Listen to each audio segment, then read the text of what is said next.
All right, welcome. I have Councilperson Nydea Graves, and Hi. protester activist Kevin Robert Pond. Kevin's from Lancaster, and Nydea is from Coatesville, Pennsylvania. Tonight, we are going to be discussing the topic of toxic masculinity, what it means to all three of us, the dangers and harms of it. Yeah, it should be a really interesting talk tonight. I've been looking forward to this for uh, a good week and a half now. I think Kevin, when you did the post of your book, uh, I mean, I wanted to do a topic with Nydea for a couple of weeks now, but when you posted about that book, I was like, oh my goodness, this is like meant to be, because it's putting it's a whole bunch of different perspectives and different races and everything to tie it into one. So I've legit been really excited about this. I just want to give a little intro real quick, just to touch on what we were talking about before we actually dive into some things and some questions with the two of these individuals for all of you. Um, so, in social sciences, toxic masculinity refers to traditional cultural masculine norms that can be harmful to men, women, and society overall. This concept of toxic masculinity is not intended to demonize male or male attributes, but rather to emphasize the harmful effects of conformity to certain traditional masculine ideal behaviors such as dominance, self-reliance, and competition. We're doing more harm than good towards Black women. This is from a guy that I'll actually post the article in here, because this is actually really fucking dope. It's this dude, I shouldn't say dude, but I did. There we go. Did the comment come in? What the heck? Oh, okay. So this guy says we're doing more good than harm. We're doing more harm than good towards Black women. These are the women who we identify as our mothers, our sisters, wives, friends, and more. We must acknowledge that although we are indeed oppressed, we benefit from a patriarchal system designed to evoke sexism and homophobia. Black women are not only discriminated off of the basis of race, but class and gender as well. This is called misogynoir by queer scholar Moyo Bailey. Misogynoir. Yes, thank you. I've been trying to practice that all day, and I could not. I'm not gonna lie. It is time that we begin listening to the ways we can deconstruct these sexist values that we have subconsciously inherited. Black women are literally losing their lives from the toxic behavior that Black masculinity endows, and our biggest concern is them bashing us. It is time to do better, fellas. It is time to truly unify with our sisters. Black women don't deserve to inhale the poisonous stench that is shattered masculinity of the African American man. And then there's an article talking about how toxic masculinity fails Black boys. And it's from the news page Panther Now, if any of you have heard of it. And it talks about the rapper Boozy Badass back in May of this year. He held an Instagram live session where he admitted to paying adult women to have oral sex with his son and nephew who were underage. He claimed that the motivation behind this was to make sure his children didn't become gay. So I'm gonna stop right there and ask the two of y'all specifically about that last situation, how y'all feel about that, and how like it plays a part in what we're all experiencing today in general. Yeah. So, right, sexualizing children is fucking disgusting. That's like just that on that. And also, like, I don't think that I don't think that's the first time that I've heard that like a Black boy was sexualized at a young age by an adult woman who and a lot of times just like find it to be okay, and it's just like really concerning. It's just really concerning. It really is. And Yeah, it's extremely alarming. It's extremely concerning to see this kind of thing happen, and to be like, I remember when that like came out and people were like arguing over it, and I'm just like, what is the argument here? Like, this is disgusting. You know, adults don't participate in sexual relations with children. That is pedophilia, and pedophilia is gross and like absolute trash. Like, so like I yeah, that's just that on that. What about you, Kevin? I definitely feel like when it comes to the topic of this, that first off, sexualizing any child is absolutely horrible. It's disgusting. I have been put into situations in my life where I've had to deal with those instances personally, and it never ceases to sicken me to my core. Yeah. On the concept of this idea that we're having sex with someone so that they're not gay. I'm so over the concept that you can catch the gay being a thing. Mm-hmm. And this being black, this being white, this being whatever. I've lived in poor neighborhoods and poor areas and poor towns my whole life. And I have never not heard while at school or while somewhere else about me saying, oh, I'm going to this neighborhood to hang out with my friend, and hearing anyone from any background saying, well, aren't you afraid to catch the gay? Like, that's the gay neighborhood. Right. And being a pansexual man myself, believing in the idea that love is love, and if it's not hurting you, why should you care what someone else is doing? As long as it's not an adult taking advantage of a child, a lot of people end up finding out what their sexuality is along the way by involving themselves in sexual instances.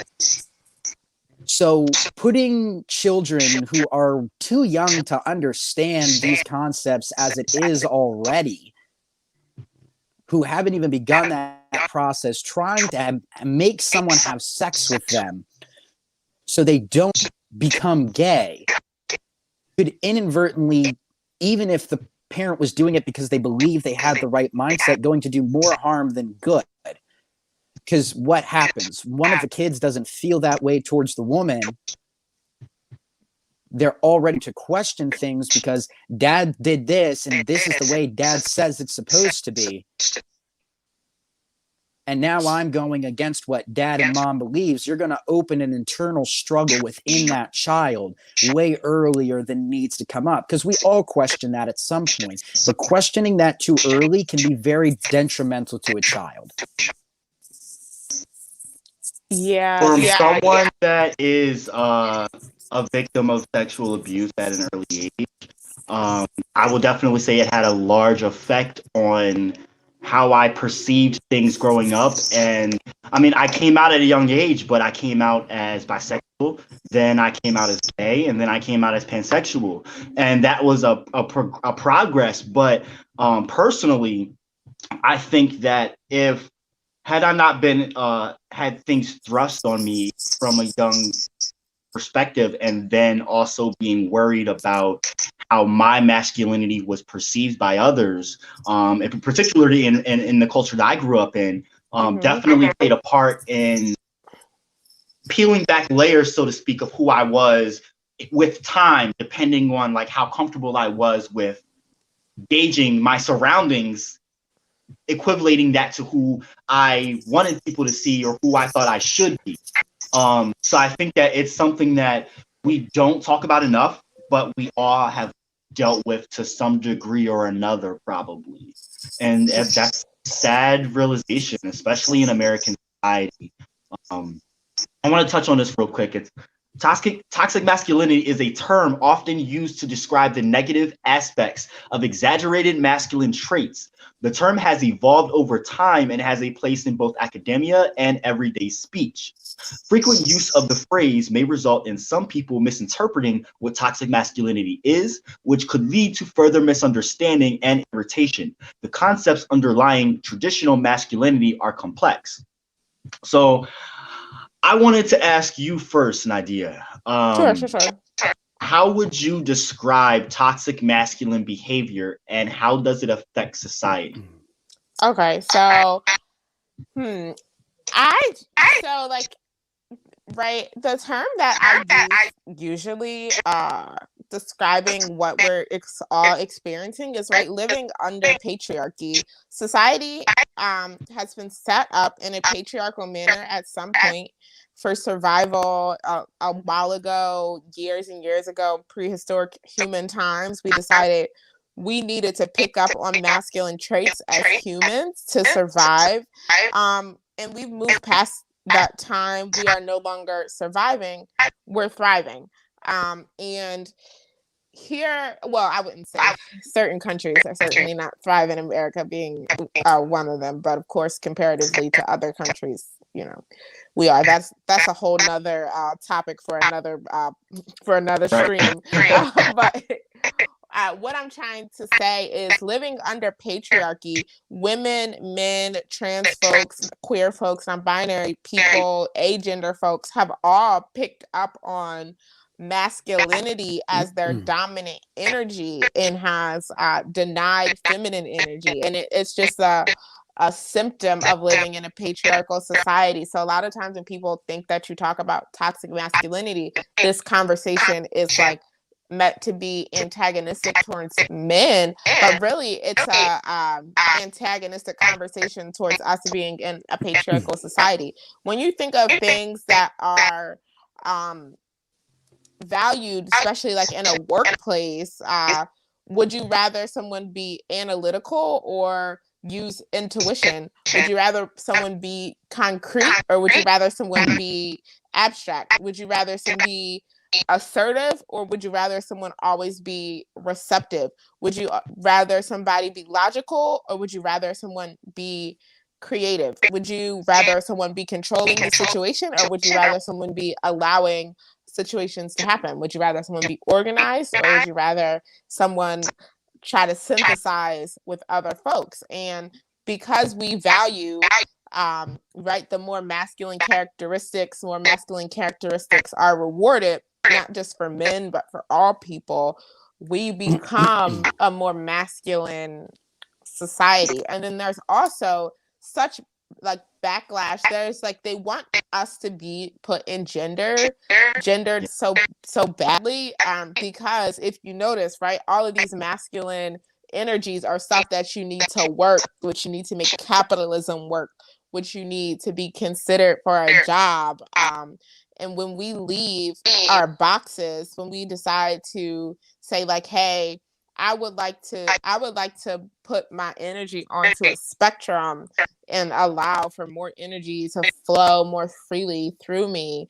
You get major backlash, particularly if a woman in a workplace is too aggressive or too assertive. There's like a word for that. It's a nasty B word. There's a whole bunch of other words. If women are too sexually assertive or concrete about what they want, there's a nasty H word or S word that comes along with that. And if a man decides to be too abstract or too patient or too concrete or too calm, there's a ton of nasty S words and nasty F words and derogatory anti-gay slurs that come with that. And also a ton of violence. Like boys and men who leave their boxes are subjected to like crazy gender-based violence for like deciding not to have embraced this masculine energy.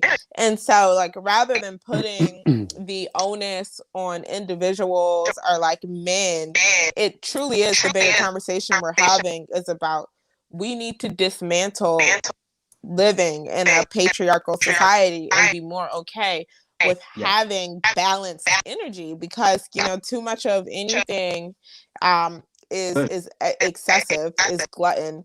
And so to be able to have more free flowing energy, I think that is like you know, the most healthy that we can be, to have a balance of feminine and masculine energy, and also to really embrace feminine leadership, because it's been so so tucked under, and right, not just like women doing what men do. We don't want women to be war criminals. We want women leading with feminine energy. So that's, I think that is how I view and define like toxic masculinity. Is like, we live under patriarchy. The patriarchy is toxic more than masculine. I think masculinity is good, femininity is good, and it's like yin and yang. They should exist on a spectrum. Exactly. I And completely in balance. agree more. There was something you touched on that reminds me of an article. I just posted one of the articles is in here. It's one of the articles, but there's this guy from the DC area who had grew up, like he started school in public school, and then he went to private school, and then he went back to public school like in his high school year, and he talked about how different it was than what he was used to. And right off the bat, he noticed the toxicity, and how like well, when he was in elementary school, obviously no one was sexually active. So by the time he went to high school, everyone was sexually active, and he noticed right off the bat how women and men were being treated. How, you know, toxicity, and how like well, when he was in, who playing that? Me, sorry, I know. I was like, oh my god, we're causing a feedback loop. I wanted to be able to read the comments. Turn my volume down. No, you fine. You fine. Now the treatment in the sense of like, you had touched on it a couple times, where men who wanted to be sexually active and gain notches on their belt by having sex with tons of girls, you know, they would be seen as this and that, whereas if women did it, they would be degraded to certain degrees. And it's we know this all the time, but we don't do anything about it overall, you know. I think it's just within this decade that it really has become more of an issue that we do discuss it. But I mean, when I was in high school, when I was growing up, no one really talked about it like that. And even when, I mean, you have girls like, okay, we had Lil' Kim growing up, we had Foxy Brown, and they were very good at being able to exude their femininity in a way that they took the negative connotation that came along with it and turned it into something positive in their own way. No matter how people said whatever they wanted to say about it, they still, in my opinion, were able to take control of their own sexuality in a way that fit them. So there's always going to be naysayers, and there probably will be for time to come. But I think the important thing is to defy the status quo, to be able to, you know. I can think about like when this year, when like WAP came out, and like yes, politicians, I'm like, why are y'all even in like rap? Like, mind y'all business on Capitol Hill. Get our stimulus check. Excuse me, we need stimulus checks. Like, what is y'all got? Do y'all have time to like be on like Tucker Carlson talking about WAP right now? Right. That was also very on a racial tip for me. Like, I mean, I don't even watch that show, but I find clips of it from other shows. You know what I'm saying? Yeah, he's absolutely a fascist. So right. Yeah, of course. But the fact that caught the attention of them, to me, said that it was extremely important for them to try and make sure that they kept the narrative within a certain rigidness. You get what I'm saying? So even though it came up on that platform, it's also speaking to how people can say whatever they want, but there's some progression within that. You know what I mean? I wanted to ask you, Kevin, what issues can toxic masculinity cause, in your opinion?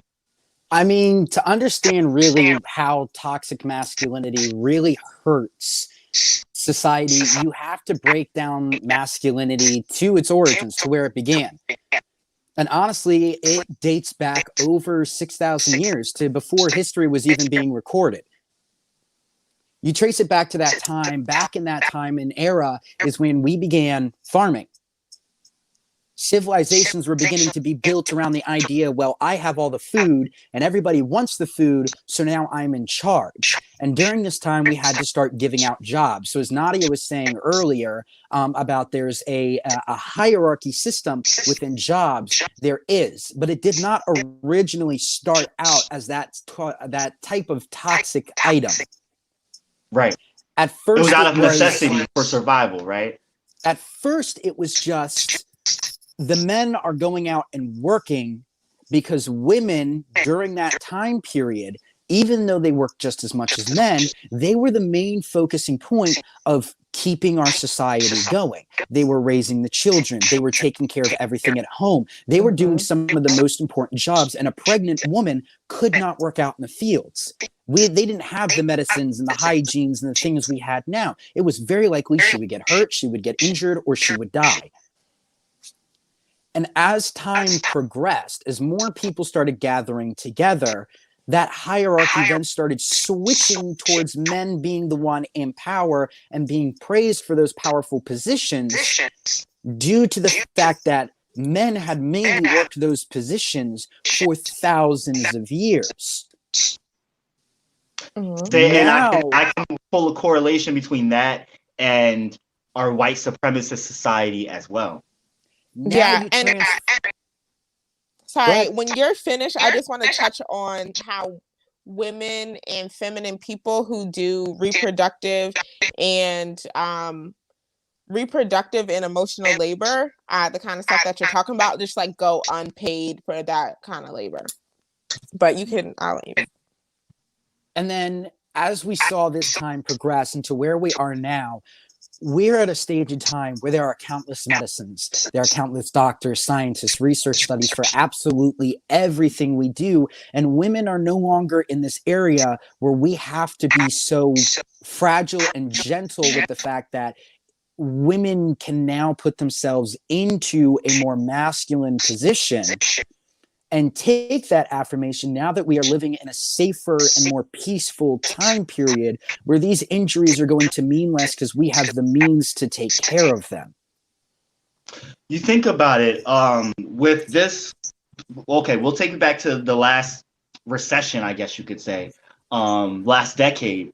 Men were the brunt losers of that whole situation because a lot of the jobs lost were like construction jobs and things of that nature. Whereas this time around, it's the service industry, the healthcare industry. So women have taken a big cut in jobs and are still having to take care of things at home as well, statistically.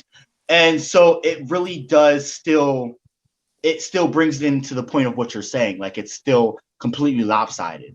And I think going forward, hopefully these past 20 years does shed some light on disparities from both sides and how we do need to level things out and balance things. Do you know what I mean? Yes. So you go ahead, you bring this forward to where we are now. We're at a time and place and a period where we were talking about, WAP. When it comes to things like this, you're right. There is always, it's a dual-sided sword. But there's always a progression that comes with it. Me personally, I'm no fan of Cardi B. I'm not a fan of those types of items. But for me, that's just personally because I don't like the music. When it comes to other people and they start saying things like, she shouldn't be showing her body like that, she doesn't like this, that, and the third about her, I don't like this and that, it's a bad example for my kid. When it comes to a toxic masculinity, through society, since men have been taught that we have to live in that box that Nydea was talking about, when something begins to reach outside of that box and another person doesn't understand that what's outside of their box is okay, it's not affecting them, it's not hurting them, they instantly rely on a defense mechanism to keep their box safe. And this box can lead them to, in defense, since men often don't know a great way to release their emotions, since they're not regularly taught that, They then turn to slurs, sexism, racism, homophobia. They begin targeting anything that doesn't feel like their box and saying, this is the enemy. This isn't what I know. This isn't what I was taught. And therefore, that makes it bad. Yeah. I want to Forward ask to you, 2020, Nydea. we have a ton of white men doing fascism. Yes, right. Because the way that I think and my mind is like still growing, as I'm coming into my comfortability of being open about my pain, and I'm increasingly not seeing the binary, and I'm just seeing things as they are. I want to ask you how do you see things progressing in that direction overall as a society to like abolish the binary system that we've lived under for the past 200 years, Yeah. and how the toxicity of masculinity plays into um taking a jab at that, if you will, if you get what I'm saying. So yes, let's talk about so there's no abolishing the gender binary. There's no abolishing racism without abolishing capitalism, because things like the gender binary is really what upholds capitalism. We the domestic labor and reproductive labor and emotional labor that I was talking about just a little bit earlier, that women mostly go unpaid or underpaid for, some of the emotional labor that we do, right, like we are meant, if we're in the office, and like most women who've worked in an office setting know this and have a ton of male coworkers, like not only do you have to do your job, but you have to manage the emotions of everybody in your office, and like no one asked you to do that, no one's paying you extra to do that. People just see you and see you a feminine person and like put that labor on you. You're expected to do it, and you've mostly been doing it your whole life. The same thing with domestic and reproductive, right? Your body does reproductive labor, but also you're meant to like wean children and rear children and all this stuff. And a lot of times, right, we see that like when like you go to court for custody, it always favors women. At least like that's what men like try to say when they're like pulling up manisms. But I'm like, this is because we live under a patriarchal society that said I was the person who was meant to rear children. This is why this is like the inequities in our system are working against you, and what now you're mad about, like we're trying to rail the same thing down. And so because women do domestic labor, especially Black and brown women. So like imagine a white man who works for a really high corporate job. He's the VP. He has to go out and make money. He's on call. He's here and there. He can't watch his kids all the time. He has an au pair at his house, a woman. Do you think that he could do his work without this au pair and make right the CEO all the money that he makes him? No. And because that au pair needs to rear his children, because the CEO has to work his or this VP has to work really hard to make the CEO money, and we're just like living in our gender roles. Right? What if we decided not to do this? What if this au pair was like, no, fuck this. I'm having a fucking community garden. I'm going off the grid, right? And all the au pairs did. Then there's nobody to watch this VP's kids, and the VP can't run back and forth to work the way he used to. And then the CEO is losing money. Like you have to abolish capitalism before you can start abolishing the gender binary, because we know that's why it's so violent when you step out of your box, because we're like people benefit from us enacting this. It's a ton of people who really have high stake in gender binaries, and especially as it relates to Black and brown women doing reproductive and emotional labor. A lot of this labor that women do, and feminine people, queer feminine folk do. It's just unpaid. People just put stuff on you. You don't get $1 for people's stuff that they're willing to just like schlep on you. Same thing with like when you partner, right, I'm non-binary but androsexual and date men. I'm lucky to have dated some very men with a lot of character value who like never used the binary to be violent against me, men who I've like never heard say any S words or B words. But I've also dated men who I've only heard use S words and B words and like violently use the binary against me. But for a lot of times they're like, oh, you know, you gotta be in like a woman's role, you gotta play a woman's part and all this. And I'm like, dog, are my bills paid? Like, you guys want to be like the man of the house and like treat it like a king. But at the end of the day, you're not even upholding the responsibility that is like in that gender role that is so arbitrary. You're not even upholding that responsibility. The only person who you want to uphold the responsibility is me, right? You want me to be working 40 hours a week, paying half the bills, cooking, cleaning, raising your kids, managing your emotions, and like you're doing what? Eating fucking snacks and playing your PS5 that I brought you? No, thank you, sir. I'm not doing that at all. And so it just gets like, it gets wild, because it's like it's ingrained in us, and a lot of times people think we should be doing that, and I'm like, no, we're either not doing it, which is like what I pick all the time. Look, we're just not doing it. Fuck gender normativity.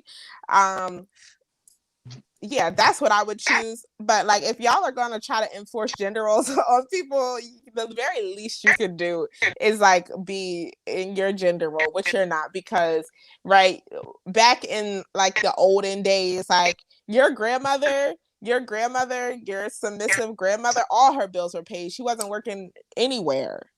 And like when your grandfather made decisions, he didn't just make decisions on her behalf. He definitely consulted her for it. And the thing is, like, she was able to take certain type of maternity leaves, and he treated her well and was like gentlemanly type towards her. And the way that we've evolved, we're just different now. First of all, you need 2 incomes to run a household, period. Right, the wealth that plays a part with the capitalist society that we're in. It's not us as necessarily. The capitalist society is what drove us to have the bullshit shit that we're in.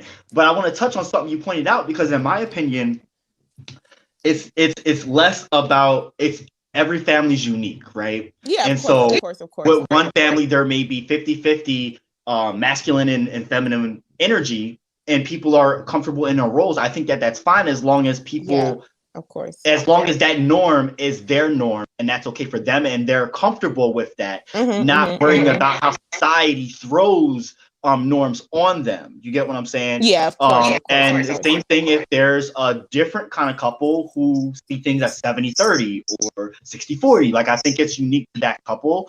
And I think that we really do have to take ourselves back in a sense and challenge stepping outside of those boxes, even especially in our own respective relationships that we might be in with them.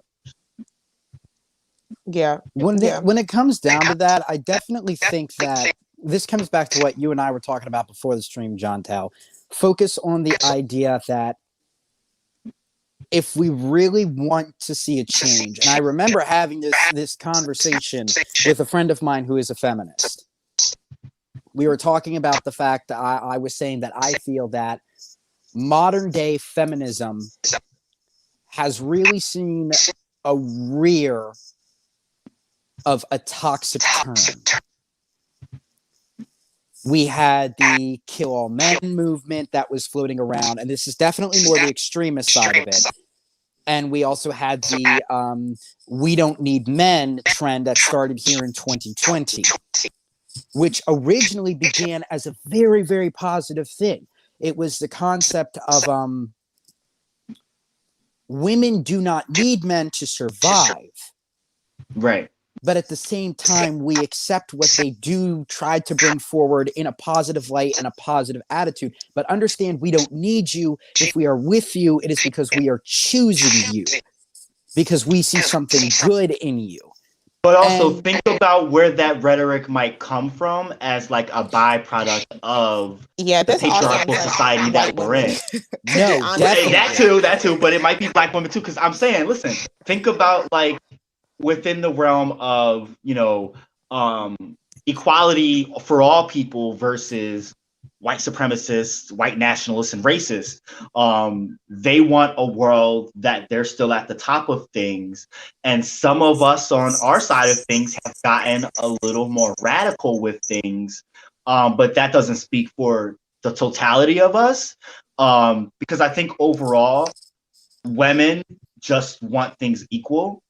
And I think that when it comes to those specific groups, I don't necessarily agree with that rhetoric, though I do have a compassionate understanding of why some women, quote unquote women, do feel the need to get pushed into that realm. I mean, society, there's a lot of places in society where a lot of women feel completely unheard and alone, and that in turn can completely radicalize them. You know, yeah, I have a. So I'm just thinking like mostly the feminist movement, and I'm a feminist, but most of the feminist movement is just like led by white women and is not as intersectional as I would like it. It's not as friendly to trans folks or to trans femmes or to sex workers. That I would, that I would like in a movement that I felt like was comfortable for me. And there's definitely space for intersectional feminism. And I find myself just like relating to like Black women, women of color, trans women, sex workers, more than anybody. Usually is where I feel the safest with women. But a lot of that like kill all men stuff. And let's be clear, because if you get picked by me, like I'm good, but I picked you because I might want to fool around with you. Maybe I'll marry you. I don't know. It depends on my mood. But this like whole kill all men movement, it's probably just like a joke that men are the butt of, but because of patriarchy, like men are like just sensitive, even though women have always been like the butt of men's jokes forever. Right, nobody has done a violent thing. Like there has never even been a violent like has a woman come out was like, I'm gonna do a mass shooting and like just slay a whole bunch of men as a result of this, the same way that we see when these hashtags trend in like men's circles or white supremacist circles, that people actually come out and do like violent things against the people who they're targeting. Sometimes you have to like look at that and be like, oh, okay, like get grounded and like, okay, this is just some like dumb shit that's going on Twitter, something silly, right? Like, oh, tell men to like wash their face with apricot scrubs, right? And like you never are supposed to wash your face with an apricot scrub, but like so their skin can get all fucked up because they pissed us off enough. But yeah, no one. I don't think anyone's advocating for violence towards men. I honestly think that breaking down the gender binary creates space that is more healthy for men, like men to just like experience radical joy without feeling like they'll get backlash, experience deep sadness, or be in touch with their spiritual and emotional selves. And I really think that like the gender binary has kept men, women, non-binary folks, trans folks from just being able to live as their full self, because we're told not to acknowledge who our full selves are. Kevin, I want to ask you this as a follow-up to what they just said and what your original statement was pertaining to like extremist feminists and the rhetoric you're discussing towards men. Do you think that a lot of men feel, how do I put this?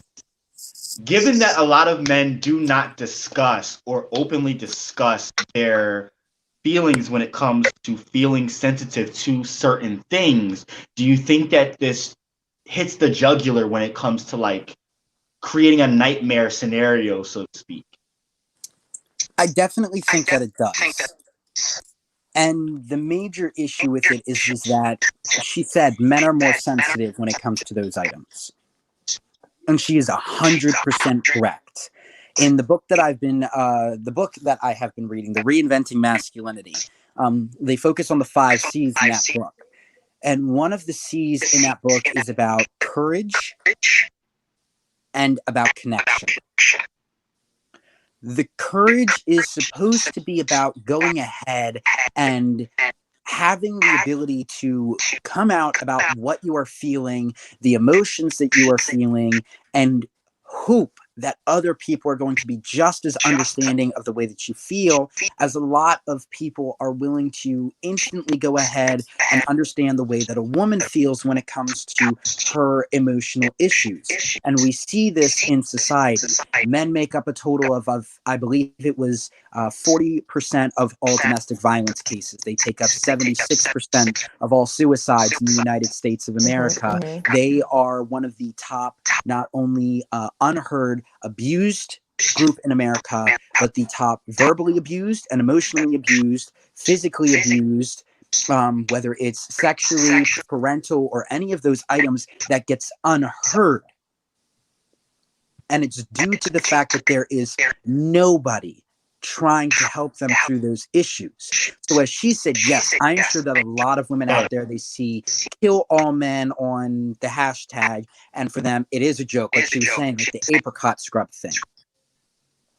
For a man, this is feeding into that toxic masculinity of hate towards women at that point, due to the fact that they are not being taught in today's society on a regular basis how to properly regulate their emotions. And because of this, they then begin to find a deep-seated anger towards women, because for them, they're no longer viewing it as a joke. They're no longer viewing it as a trend. Again, it's taking it back to that box. They feel like their box is being attacked, and it doesn't feel normal.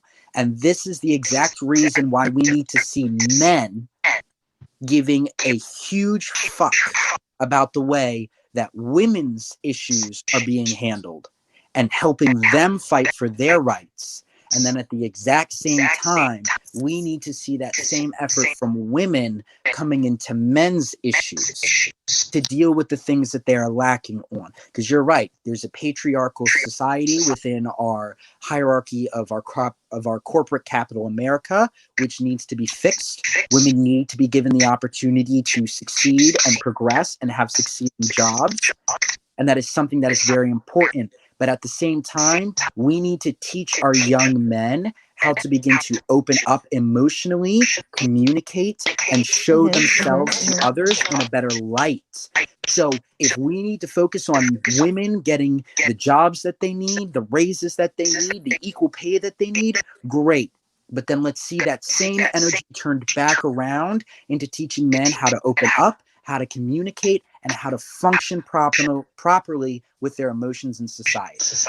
Now, agree or disagree if y'all two want to, but I think that it should start with men, just because I'm a firm believer of, it is not the job of the oppressed to teach the oppressor how to be, a good, you know what I'm saying? You know what I'm getting at. So I think being that we as men hold the dominant roles of society, it's up to us to extend that arm out first, and knowing with the understanding that we still are broken in a sense too. You know what I mean? Because all of us are in a sense, when it comes to men. See, Bree disagrees. Let's see, why do you disagree? But I want to know what y'all think. Well, I think and particularly like in relationships that I've been in, like I'm no longer doing like fix it projects where like I'm getting like a man in parts and trying to like piece them together. Because I'm not necessarily a fix it project, and I think that that's doing a lot of like emotional labor that, and like And emotional labor is labor, and just like taking that seriously, that's unpaid or unnegotiated work. But I'm definitely down to like work with men in society on how to heal us. I think they definitely need to be together um in this conversation. But I do think Right that there, men, right there. yeah, I do Joint think effort. I agree. that This men person need says, to. some of the toughest men I know cry in the dark, but are fearful of what other men think. Mhm. And then Bree said, once a woman's matters, men will follow. And you know what? I do agree with this. It's hard for me to like. I see it. I see the validity in both sides. Honestly, I do. Yeah, I mean, I just feel that like you shouldn't be like a woman shouldn't be on a personal crusade, like, try to fix as many personal relationships with men as they have in their life. Like, that's bullshit, sis. You did enough of that. I already know you did it. I already know you did it because you've been doing it. That's all we get trained to do. And it's done. You're done. You're done there. But like working on like larger societal issues, um, yeah, that's what the work that we need to be doing. To all the women who are therapists who get paid for their emotional labor, that's who can fix all these DIY projects. That's their job that they get paid to do emotional labor for. Right. And we can work as a society to make sure that women are thriving, and that men are too. But my thing is, like, especially with intersectional feminism, we've never not considered men in our movement or in our fight. Like, anything that we've Right. ever been fighting for never left men behind. They're a part of the intersection. And so I don't know that there's been like a movement to like to leave men, or a movement without men, that I've definitely not any that I've been a part of. And right, maybe the older versions of feminism, the the version 1 or version 2 or version 3 even of feminism Were we have gonna done say that. something? But like this fourth wave of feminism really does consider men in the equation, because we're trying to take away the gender binary that hurts us all, but is more violent towards women and trans folks, and queer folks. I did want to say that there was a specific instance, actually one that actually blew up largely. I'm pretty sure that just about everybody on TikTok these days. There was a massive political debate that broke out on TikTok, started by feminists and then after men, which was talking about some new procedure that came out. And again, this is probably just that something that started as a joke, but this time it developed into something a lot more serious. There was a procedure that came out which apparently would allow a woman to take the marrow from her own bones that she could then use to conceive a child without the assistance of men. Well, actually, actually the same thing has been done with men as well. So two gay men don't need a woman's egg to have a baby anymore. Yes. And the more extremist people of that app use that as direct fire to go ahead and start saying, we literally don't need men anymore. Men are pointless in society. They are pointless in our workforce. We don't even need them since now we can have our children. What's the point of keeping you all around? And started spiking up a huge chain of positive masculinity posts that began to appear on the website, and those positive masculine posts began popping up as a way to counter the toxicity that the app was beginning to see. It got so toxic that actually the feminist side of what they were posting was beginning to get banned as being deemed as harmful and threatening to the mental health of others who were watching it. So they started to deem something that would push people towards an unstable mental condition, seeing it already 2020 and everybody's cooped up inside, they began tearing down those videos in mass amounts. And See, as the I way said, that I feel about this, go this ahead, go ahead. And sorry, I missed some of it because my phone died. have to be on a united front. I mean, Jontel, think back to now. We all felt so passionately about what happened with George Floyd and making Lancaster a better community and taking care of it and looking out for it. The second that everyone split off into their groups, we saw an amass amount of infighting between people who could have been so close, could have been such friends with each other, but instead, which caused them to split apart. And I actually had a conversation with one of the people from the city who said, this won't be the group to change Lancaster. He said, because I've got 10 different groups with me, each one with a different opinion on what needs to change. And because each one's different, they don't have the support to change it. If they sat down with each other and discussed these things, I wouldn't have to dismiss them. It would be united. We need to see the same things here. A joint front on changing toxic masculinity. Because if we see that change, a joint front on fixing the issues that men are putting into society, we will actually begin to see positive change, which begins with taking better care of men and men themselves recognizing their toxic traits and working to fix them, because you'll only change if you want to. Now, see, I agree with all that.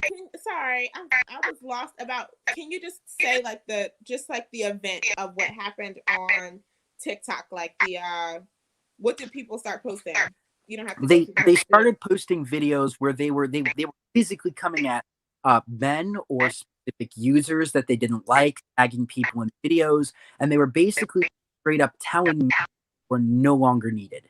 You're not needed in society. You are not something that is wanted. You are not something that is needed. Now that we can have our own, we don't need you anymore. And the big with that is that men are raised on a 3-point stance, which is protector, provider, and caretaker. We are supposed to protect our family at all costs. We are supposed to provide everything for them. We are supposed to take good care of them. Now that touches on something that I was going to get at, because I think that what I'm hearing from what you're saying is like it's threatening men. Just from that little sector of women saying that thing, it goes at the jugular of what is fearful in them. It invokes fear, just like with Black people saying Black Lives Matter invokes fear in white racists that think that their society is coming to a crash end, a crash burning. So I can compare that and then also say what this individual is talking about as far as, and what you spoke on, Kevin, when we started this summer, it was everyone together. And then as soon as everyone split off into different groups, everyone had a different narrative. Everyone had different things they want to talk about. And that dispersed the unity. And that disbursement of voices was what broke everything apart. And I'm not saying that there still can't be progression, but it is an uphill battle, being that there is not everyone on a united front. Yeah. And like a lot of that back, the 3 stance, the idea masculinity, caretaker, and provider is definitely coming back, because as men are raised, we are taught that those are the things we are supposed to do. We're not taught to find love. We're not taught to go and find the job that makes you happy. The majority of the time, we're taught find the job that gets you a family, find the job that protects your family, that makes enough money, happy, so you're healthy. So that connotation of you aren't needed, you aren't wanted, removes the entire base of what makes some men feel loved. And that is a very... What was that last part you cut off? Here's a thing that I think could possibly be, and this is right. This is just because of capitalism, because men have to or are told that there had to be providers, because of the role that they've been put into. There are ways in which men aren't told that they're loved unconditionally. Like, oh, you're loved based on the fact that you're a provider, based on the fact that you take care of my family, based on the fact that you do this and that. But truly, there are so many women who love a man who don't do any of the above. Like I said, he's Right. sitting around eating fruit snacks, playing a PS5. So like a lot of that, Bare minimum.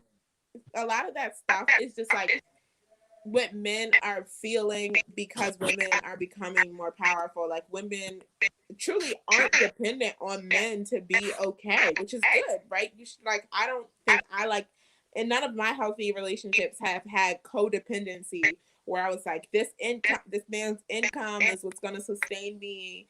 And like, I don't have children, but I couldn't imagine being like, my income wasn't enough to take care of me and my children. I probably wouldn't decide to have more children if it was. Or like, you know, you want to be a whole person and then meet a person that can share your wholeness with you. They can share their wholeness with you, but y'all don't want to be like just a half until you meet this other half. I think that like creates a codependent relationship, and I think like one thing that we need to really address is gender-based violence towards women and trans women, because you know, women, there are women who are in domestic violence relationships with men, but in the larger society we don't see men get killed by feminists. We see women get killed by incels, men who have this like deep-seated hatred towards women. And like there's also ways in which men just talk to women, treat women, that you just know that like these men hate you. I've definitely like dated men who hated women before, and it's just like everything a man has to say about a woman comes from this like negative and nasty place, and you're like, oh my god, are you like, do you hate women? Like, why do you hate women so much if you hate us like this? And it's but like, also oh, understand that like where that comes from. That's what people hate about people who are queer. They don't hate, they hate that you're a man and you're acting like a woman. This is like a deep, and this comes from patriarchy. I'm not putting this on individuals, but it's like, I hate gay people because I hate women and I hate that men are acting like women. Like all of this, like there's, and especially Black women and women of color are deeply, there was just like this thing on a few days ago on Snapchat. It got leaked and it was like a ton of white women talking about how like Black men are like desperate and that's their preference. And right, I'm not in my Black ass business. I was like, that's between you and your preference. I'm not in that. Y'all have fun with that. But then it was a ton of men coming out like, I don't know, Black women made this. They're so hateful. I'm so jealous. And I'm like, literally, I'm minding a business that pays me, that has nothing to, don't drag me into like the trenches with this. But no matter what like Black women do, we get dragged into somebody's like roachy trenches for no reason. But see, I mean, I see things all as circumstantial, and I always try to understand why things are the way they are and where they come from. And just as much as I see, like what you were explaining, Kevin, about extremist feminist women and their reasons for feeling the way that they feel, and I completely understand why they justify it in that way. I completely also understand and don't condone abusive relationships in any way, but I do get why the manipulation of abuse comes into play when it comes to men abusing women. I do also understand, Kevin, where a lot of men do not speak out about the abuse that they suffer at the hands of women because of toxic masculinity as well. So all of this is all like one big ball of interweaving like a yarn. It legit is. Like, and you can't pinpoint one without the other. Yeah. Yeah. And my best advice, especially like on interpersonal like levels, is like just like date somebody healthy. Like date somebody healthy that you don't have to like deal with like this. Like there are so many men who like are not toxic. There's just as many men who are not toxic as there are men who are. And like, you know, you have to like try and vet and right. And this is no like victim shaming, which is like, oh, this happened to you because you didn't vet. I don't want to be misunderstood in that way. I'm totally not saying that, because there are a ton of mostly the toxic men are very charming in general. But when let you let me chime in on that real quick. Yes, please, yeah. please. I am very big into relationship advice. I'm actually thinking of going into psychology myself because my friends say I am their personal therapist when it comes to relationships. So I just want to say this. The reason that the most charming of guys are always the assholes is because they're used to it. Those men spend their time approaching every beautiful woman they see. And let's be honest, if every man spent every single moment of his life approaching every single beautiful woman he saw, he wouldn't have a job, he wouldn't have a car, because as good as any female looks, I promise you there is another female who looks just as good or better. Your looks will make you look, but eventually he will look the other way. And that's why those girls get played. That smooth talker, that sweet talker, that person who comes in and sweeps you off your feet and makes it look like he's Romeo, but behind the scenes, he's an abusive asshole who's just there to try and use you for something. He has been doing it since forever. He's got the formulas, he's got the keys. He can go ahead and do all of Okay. that. My Yes. best advice when it comes to something like that, to dealing with toxic men, as I have always done my best to try and be an open, emotional person. I was raised by great parents who told me it's okay to cry. It's okay to be emotional. And I was one of the few guys who got that kind of an education that it's okay to open up emotionally. Is that when it comes to those type of men, you just go ahead and create an opportunity instead. As I said, Right. women are powerful. Men often want to feel like the superhero in your movie, but we all know that that's not going to happen. There's little ways that you can do it. If you want to find the right guy, find the guy who you can leave your coat with at the bar. Not the guy who's approaching you, but the man you approach. You're powerful and you're strong women. And if you want to start a conversation with them, it's real easy. Just place your coat down next to him and say, I have to use the restroom. Can you watch my coat for a second? Go to the bathroom, come back, thank him, and start a conversation. Because the fact is most men who are kind and gentle and caring and emotional are the quiet ones. They're not the guy who's going to approach you in the street. They're not the guy who's going to come up and ask for your number. And many women are guilty of this, but they've commonly used the term, if a man doesn't have the balls to ask me out, that's not a man worth dating. And when that plays into effect, that's why we commonly see girls going through that horrible streak where they find shitty guy after shitty guy Well, after shitty guy I think and have their heart broken. And again, that is definitely on toxic men for bringing that toxicity into a woman's life and attempting to use them from the beginning. It's yeah. Right. horrible, and Right. I hate it. I can never condone it. So Go ahead, I Nadia. think every person is different, and I think finding a good partner just means like you're compatible with the person. Um, I agree, and Bree. so I think that like being compatible. So some men might be extroverted, some men might be introverted, but if you and your partner are compatible, that's like what makes you work. So there are certain Amen. qualities, but the qualities that you're looking for in a partner kind of just depends on um and on who you are, because some people, right, are not even looking for men at all. Like there's a ton of people who are like just are not androsexuals, they're not into men, they're not heterosexual, they're not bisexual, they're not thinking about men at all. And so some of this, I think that it just depends on, like, the main thing is that you guys are healthy um together. I think that is like, because you don't have to get toxic men in your life, and like it's, honestly, it's been really hard to avoid them. But once you like, there's men that will teach you like what not to tolerate, but there's also men who will teach you like, oh, what you're supposed to expect. Like you can date somebody and like even if you don't work out, you go into your next relationship like, oh, this is what I expect them for. Like, Right. Yeah. I'm Yeah. letting nobody, like, I'm done with like Tay Tay and them. That's done. Right. So I mean, it's, yeah, I get it. Um you just have to be like yourself, and yeah. But I want to get back to like on topic, just being like I like to approach things from a systemic like lens, because things are systemic. Yeah.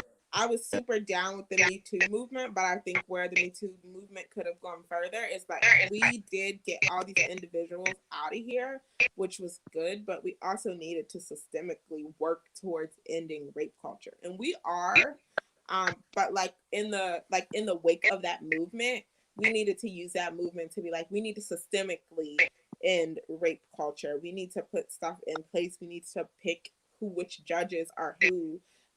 We need to we need to work systemically to end stuff like that. The same way that we're in this pandemic, we all need hazard pay. We all are essential. We need to go on like a nationwide strike. We need to systemically Yes. take Yes. power away from the people who decide that like they have it and we don't. Um, and so that's one of the biggest things is like we can never let this movement get too individualistic, because what we're battling is just like much more big and much more insidious than that. It's much more than any specific group. It really is. It's much more than that. At the end of the day, we're all oppressed in some sort of way, and we're all kept in different boxes to really hide from the fact that we all should be united. Mm-hmm. And you know what? As somebody who's white, it's like I'll admit I was the oblivious one to all of these issues before. I'll admit my interests in everything from equality to toxic masculinity to toxic feminism, everything that's been going on in society lately only really started kicking in a few years ago. And that was due to the adoption of my family adopted 3 Puerto Rican siblings and 2 black siblings of mine. Um, and I never had to fear the idea of losing a siblings to police officers. I never had to fear the idea of someone from in my family who's of minority going ahead and being involved in a rape culture or a drugging or any of those things. Because being raised in a white family, despite the fact that we lived poor, we never really had issues with police officers or drug lords or anything like that coming up to our house. Why? Because in society's eyes, we were white, we weren't trouble. And now coming into this era with toxic masculinity, seeing the majority of toxic masculinity coming from white men is definitely a fact. And like she was saying earlier, I definitely feel the people They, who feel the brunt they, of they, this. they. Sorry, they, as said earlier, the persons who are feeling the brunt of this toxic masculinity is definitely black women. Black women are so unappreciated in society. Martin Luther King Jr. had I forget her name, a black woman helping console him on his council when he was marching for civil rights. She asked for time to go up and speak during his famous speech at the, what was it, the Lincoln Memorial? Mhm. She wasn't allowed to have it. And most people can't sit here and tell you that 3 black women started the Black Lives Matter movement. Mm-hmm, mm-hmm. That right there, 4 Or people they'll in say, civil "Oh, they're rights. lesbians. We can't join the Black Lives Matter movement because the black women who started the movement are lesbians." The I four can't. the 4 women right there, powerful black women who I have seen receive little to no appreciation for what their involvement in civil rights for the black community has done. Yeah, and basically, black women hold down literally everybody. Like black women, right? We know that we found the first society's first bones and artifacts in Africa. We know that black women, not only did we procreate and give birth to everybody, but we've been taking care of everybody um, ever since then. All movements led by black women have made the provisions to make society better overall. Black women who were labor organizers, or Black women who were civil rights activists, Black women who have consistently been abolitionists for years and years. I remember seeing like during the Black Lives Matter uprisings, like a few white women started like, you know, coming out with sunflowers and cookies, and people are like, oh, the moms are involved now. And I'm like, no, white moms are involved now. Black mothers have been grieving for decades over their sons being killed by the police. But we're so ignored, right? That like when white suburban mothers come, and like as much as we appreciate our allies, it's like you can't help but like hear the fact in like, oh, the moms are here now, as if like Black mothers haven't always been there. Cherishing the white savior complex, just stroking that ego instead of acknowledging where the actual movement came from in its existence. Yeah. Joyner Lucas, in his new album that he released a few months back, he actually talks about it. There's a specific song I remember I tagged Green Dreams in, and Unapologetic 717, and he's literally speaking about the way the Black community has failed their Black women as well. Well, I think basically everybody fails Black women. Like it's just unlike everybody. It's just everybody. And so yeah. I'm not gonna just put it on. While we're on this topic, though, I'm gonna I want to ask both of you, because we're inching towards this. Like, what, and both of you can answer. Nydea, you go first. But what role has toxic masculinity played within the movement of Black Lives Matter, specifically this year, and how it has helped or diminished or backtracked the movement? I'm going to say that you can always tell when organizations don't use like trauma-informed practice or healing ritual or feminine energy to be able to, it's like, right, we're doing like serious emotional labor. This shit is no fucking hobby or fun thing to do on a Saturday. We are really going up against big ass systems like white supremacy and capitalism and patriarchy, which are big and much more powerful than any one of us who are individuals. We receive backlash, hurt, and harm from the backlash of us railing against the system. And the more powerful we get, the worse it'll be. Things like COINTELPRO have existed. They have killed black activists, and for us not to be participating in radical healing, radical care, and love for each other throughout this process is just going to make it extremely rough on us. We're going to lose activists to burnout. We're going to lose each other. We cannot undo patriarchy with only using masculinity. That just like fundamentally will not work. We have to care about us. We're gonna incur trauma. We're already incurring trauma now. The shit that happened in Lancaster, the shit that happened in Philly, the shit that the pandemic, the fucking us, even just the people who see this shit on the fucking news. This is like an unspeakable, since Trayvon Martin's death, Black people our age, like, because Black people older than us have been incurring this trauma for way longer, but Black people, particularly our age, have been like really incurring a lot of this trauma since Trayvon Martin's death. It's like we're watching public lynchings. There's no way that we can not use trauma-informed practice and radical care, radical hospitality towards each other in this movement. We just won't make it. We will not make it. And you know, I would hate to have my descendants fighting the same damn fight that my ancestors fought. Like, I'm ready to fucking win already. I'm ready to put my descendants on a path towards winning, on a path to liberation, just as harshly and radically as my ancestors were for me. And I think that includes love. I think that includes humanity. I think that includes care and compassion. And I'm not willing to do it any other way. Well, that was loaded, but what about you, Kevin? Oh God.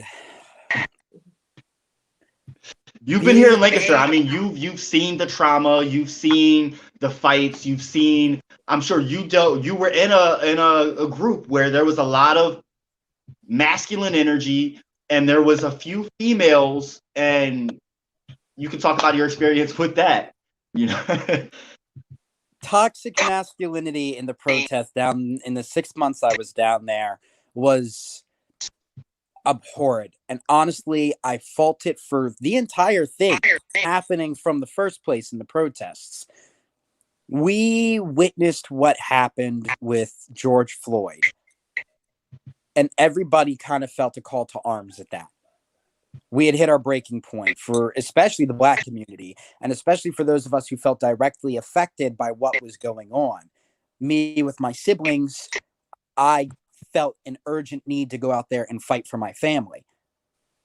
And the toxic masculinity that we saw, I mean, you saw it. The fucking Proud Boys coming out. We saw it in all of the Trump supporters and all of them coming out. They are literally supporting behind the idea of a man who said, grab her right by the, and talking about locker room talk and how it's acceptable and those types of things. And it literally went against everything my mother ever taught me. If I was caught being disrespectful to a woman in any case, I had a belt taken to my backside or a wooden spoon. Do you think that those same toxic things and rhetoric still permeated and controlled us protesters as well, especially within our? Definitely. I saw the group I was in was the Stoop Crew, and that was led by Nydea Dixon. I absolutely love Nydea. The man is amazing. Nydea Dixon was wonderful from the get-go. He had a view that I agreed on, an idea of peaceful protesting, where the reason we were down there was less to protest, but more to keep people safe. Right. And that was something I could get behind. So I started rolling with all of them.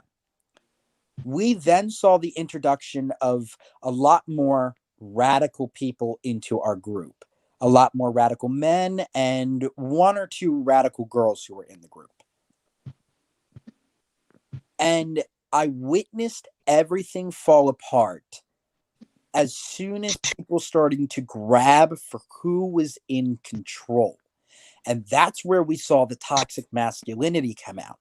And toxic masculinity is, as we said, a broad term subject. It's not just restricted to men personally. It's a broad topic of people who are showing off an energy that is more masculine, that is hurting society, other people around them, or themselves.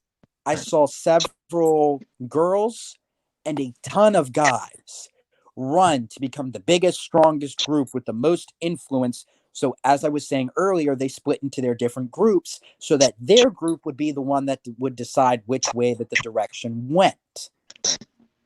And seeing them fight over each other like all of that, me, Nydea Dixon, and Jay Money, we all had enough of it. So we finally threw everyone into a group chat together and sat down and just said, guys, this is enough. If we came up united, how could they say no? Each of us has 200, 300 people who are following what we're saying and backing us. So if all 5 of us sat down together and just said, hey, let's go ahead and go together with a united front on what we want to see change, how can they say no? It's hundreds of citizens in the city of Lancaster.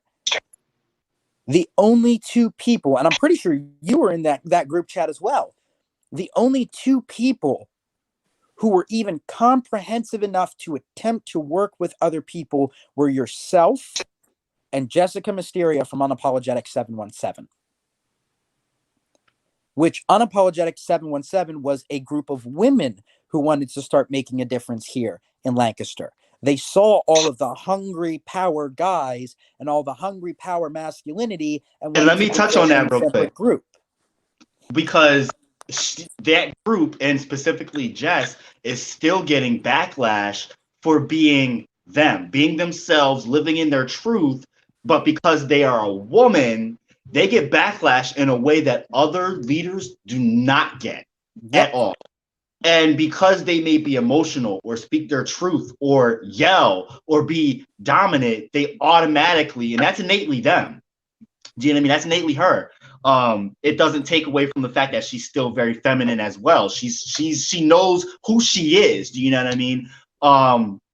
But because people see her as a woman, they want to throw the negative connotations or whatever connotations that they deem negative onto her in a way to gain some kind of leg up over her. And we all witnessed that happen all summer long after that whole fact. So you're definitely right. I watched Jessica during that protest at both her lowest points and her highest points. I watched her get all dressed up. I watched her dress down. I watched her scream and yell. I watched her cry. And every single day when she was there, first thing I would do is find her, walk up to her, give her a hug, and just say, "Hi, Ma. How was your day?" She was kind enough to go ahead and share her personal story with me about everything that she had been through. And the woman, as a woman herself, is absolutely amazing. One of the strongest women I have ever met and heard of in my life. She's a very, very powerful woman. And you're right. She was that woman who she would go up the front and start screaming in what she believed in. She would scream it from the rooftop. She'd scream it as loud as possible. And then she'd come back the next day with no voice. I watched her do it again and again and again.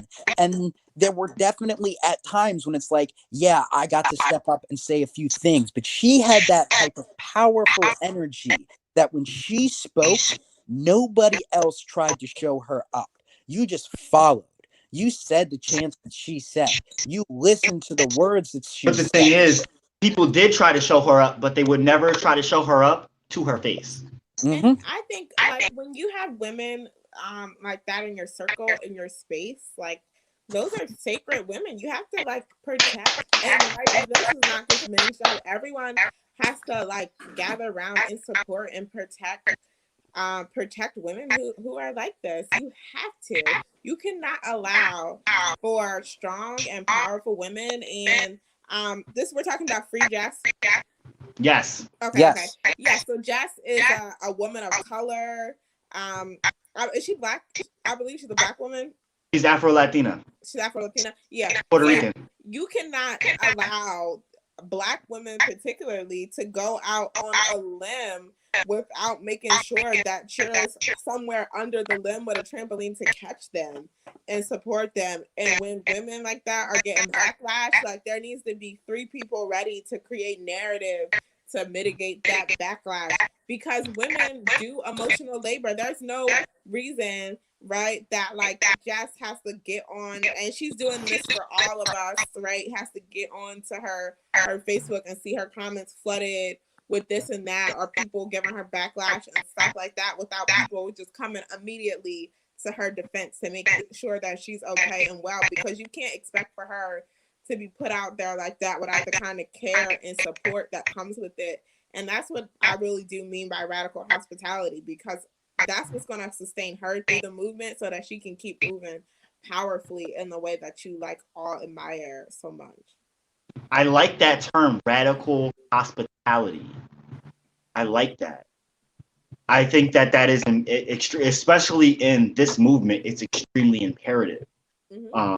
Because face it, we do live within this greater movement community. We need to think more of communal aspects, because a lot of us are going through trauma and have been traumatized in many different forms, and it's not being addressed enough. People are not reaching out enough, and it's imperative that we try to be mindful of doing more of that. Leslie said, "I am living proof of radical hospitality. All we have is us, and I am so humble." Mm-hmm. And I can definitely agree with that, because I've been going through a hard time myself, and there's times just because of the isolation that I think a lot of us activists and protesters and political prisoners face and have went through. We have this sense of pride. We have this sense of we don't want to bother other people, or that we don't think that other people are going through what we're going through, that it's unique to only us. And it's that's so not true. She said, "This community is the reason my family and I are alive. You are my family." And if we're each other's family and we know that we are, we have to do more. Like, bare minimum is not enough. And it goes back to what you were saying, idea about just was it like just taking care of each other's mental, being there for each other, really stopping and taking that personal time to rehone your energy. You know what I mean? And just also be very open and transparent with your feelings, no matter what gender you are, or lack thereof. You have to make sure that you're being transparent with others so that they can know that there may be something going on. If you're not able, or you may be scared to reach out, at least other people that are gifted with the ability to just reach out and give advice. People like myself, I'm not good at asking for help necessarily, but I'm great at giving that advice and just throwing love out and showering people with love. And so I've been trying to be more aware of people that I see that are down and out, and giving them that affection and attention as I see it, but also in turn welcoming and being open to receiving that same kind of energy from others, because I know that I can't pour from an empty cup. Yeah, yeah. And that goes with anyone, especially in this movement, in this community. We cannot keep pouring from an empty cup. And it's evident that right now, at this point in time, in this particular year, in this particular season, with everything that's going on, a lot of us are. And it's a big point as to why I wanted to touch on this, why I wanted to talk about this topic, not just because of the amount of toxic masculinity that we're seeing in our society, but specifically because we need to make sure us in this movement are acknowledging one another's strife, trauma, pain, and trying to politely find a way to let all of us know that we're all here for one another. I really do think that is extremely, extremely important. Leslie said, "I made the mistake of feeling like I was taking resources away from other people, and I knew so many were struggling also, but we have to be honest. We have been conditioned to be ashamed to need help." Oh yeah. Mm-hmm. That's definitely a huge trait in masculinity. You see it in movies all the time. They make fun of it. The strong, independent man who's too rough and rigid to ask for directions. Are you lost, honey? No, I'm not lost. Let's ask for directions. We don't need to ask for directions. We see that continuous inflow of the idea that men need to be independent and isolated.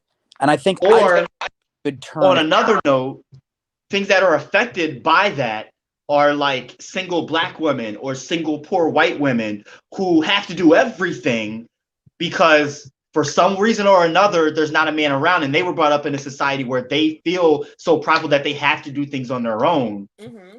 I feel like that's also a byproduct of toxic masculinity that permeates our society. What do y'all think? Yeah. Talking Or to a like the right strong. before the, I think all gender norms just are toxic. Like I think the right, like strong black woman trope has been like at the detriment of so many black women who, need care, need help, need love, but because you're like a strong black woman and you're supposed to like have your shit together and you can't break for a day, or like everything right around you is going to break because you're the one who's done all the emotional labor to keep it up. Yeah, that shit is harmful. That like living with that kind of pressure is not right. No, and it causes a lot of mental trauma. That's also one thing I wanted to touch on before I have a couple other questions for you guys, and then I'll just let y'all go however, talk about whatever y'all want. But shit, what did you have just said? Me? Nydea? No, Oh, Nydea. like The last part you said. there's tropes around like being a strong black woman that doesn't allow, you know, black women to take a break, that puts a lot of pressure on us, that doesn't allow us to like have a mental breakdown or anything. How do you both, and I'll start with you, Kevin, what do you think, how do you think toxic masculinity affects the mental health of a man? It's oh god, it's ungodly detrimental for so many reasons. We find, as I said earlier, that 76% of suicides in the United States of America are from men.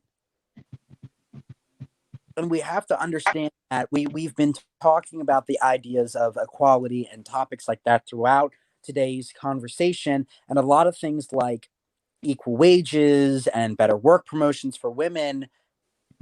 We also have to understand that for true equality to come about, that means we need to be equal in all things, which means Yeah. men need better mental care, and that is something they severely lack. We see more veterans. We see more ex-police officers who have either right or wrong served their community and found themselves in an area where they are so alone and depressed because they've been living the strong man life for so long without a good outlet for their emotions that one day they just break, they snap, and they turn to self-harm, towards suicide, towards bad habits. This can lead men towards substance abuse. It can lead them towards alcohol abuse. It can lead towards the use of tobaccos, things like that, things that stress them out. I'm guilty of them. Being emotional as I am, I know I'm better than most, but I find when I become too stressed out, rather than turning to a friend, I turn to a pack of cigarettes. I go outside, I smoke a cigarettes, I stand alone with my thoughts. Rather than asking for help for the longest time, that has been my go smoke, pretend the problem's not there, and go back inside. And reading the book that I've been reading has really helped open my eyes to how toxic that behavior is. I have been someone who personally has thought about suicide. I'm somebody who's personally been on the edge and asked myself, if I did this right now, would anybody care? And felt that type of sadness and aloneness that isn't regularly talked about in men. Because the moment they say, I was weak enough to go ahead and consider that my life wasn't worth it anymore, they are instantly deemed by other men to be less worthy. Yes. And by sometimes, and I this is actually something I see more rarely in women, them to say that the man is less worthy of his worth for what he's gone through. That lack in seeing a true emotional outlet for men is slowly killing them from the inside out.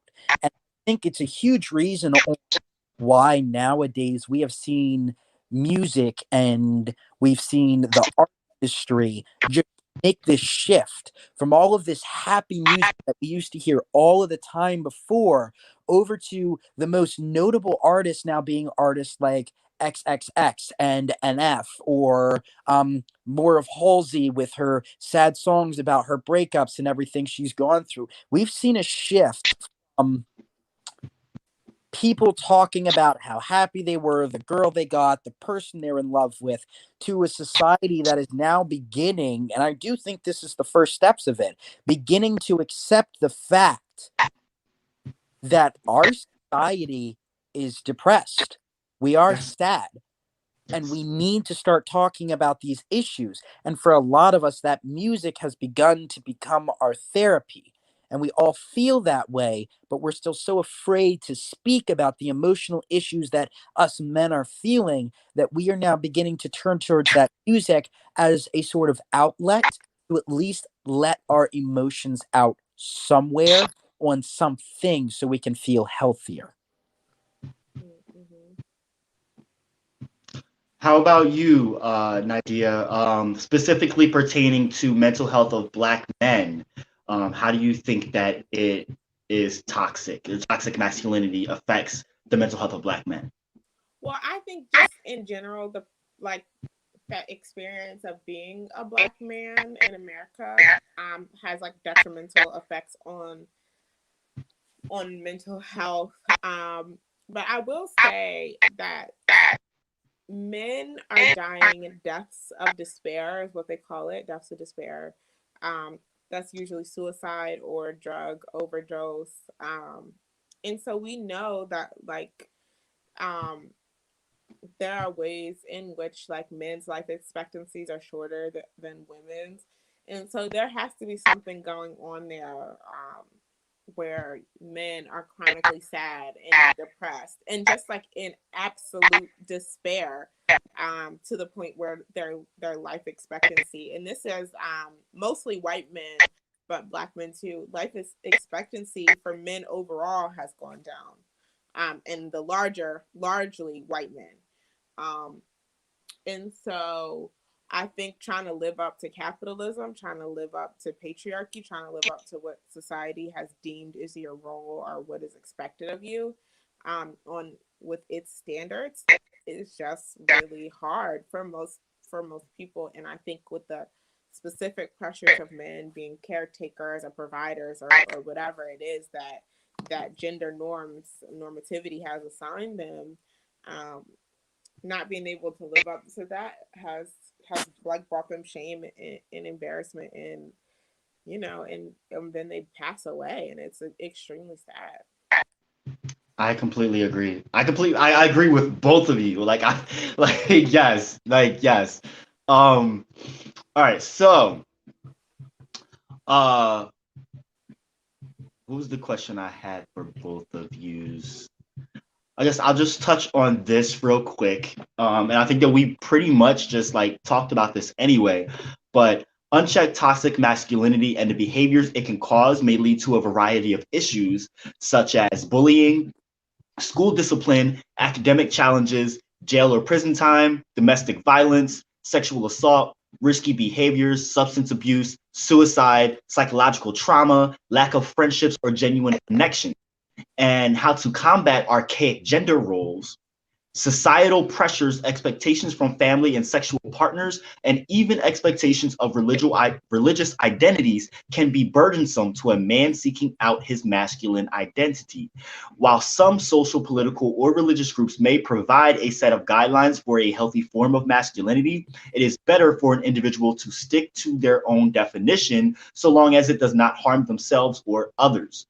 A new definition of what it means to be male might include overall human experiences such as openly experiencing a wide range of emotions, interdependence, vulnerability, cooperation, kindness, and softness. This does not mean abandoning all traditionally masculine traits, including some traditionally masculine characteristics such as strength and adventure, which may help some people define their own masculinity. However, these traits should not make up a person's entire definition of masculinity, but form only one small aspect of their identity. Importantly, masculinity is not something society or any other definition can instill in a person, nor is it something it can take away. It is up to each individual to define their identity. Expanding and integrating new concepts into an individual's definition of masculinity may help them better understand and accept themselves and others. I What would do just y'all? like to say fuck heteronormativity and fuck gender normativity. Like, what even is that? Look, be who you are. Like, fuck letting people tell you that, like, you're something, like, whatever. Like, it's nothing. It's nothing. You can just be whoever. Um, and society really wants you to participate in the way they have deemed appropriate for you.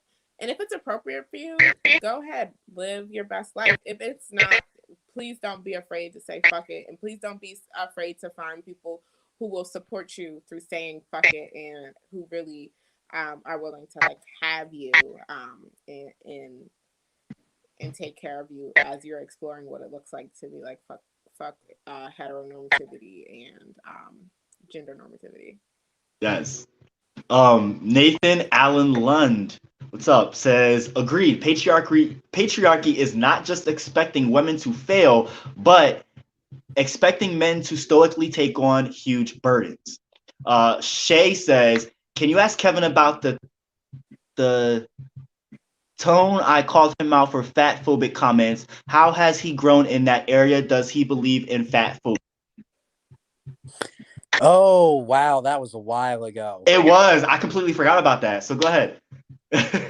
When it comes to that topic, okay, here's my personal perspective on this, and everyone is allowed their own personal opinions. I've actually really enjoyed this discussion with Nydea because she and I have not agreed on a few They, things we talked about today, but they didn't go ahead and find it as a reason to attack.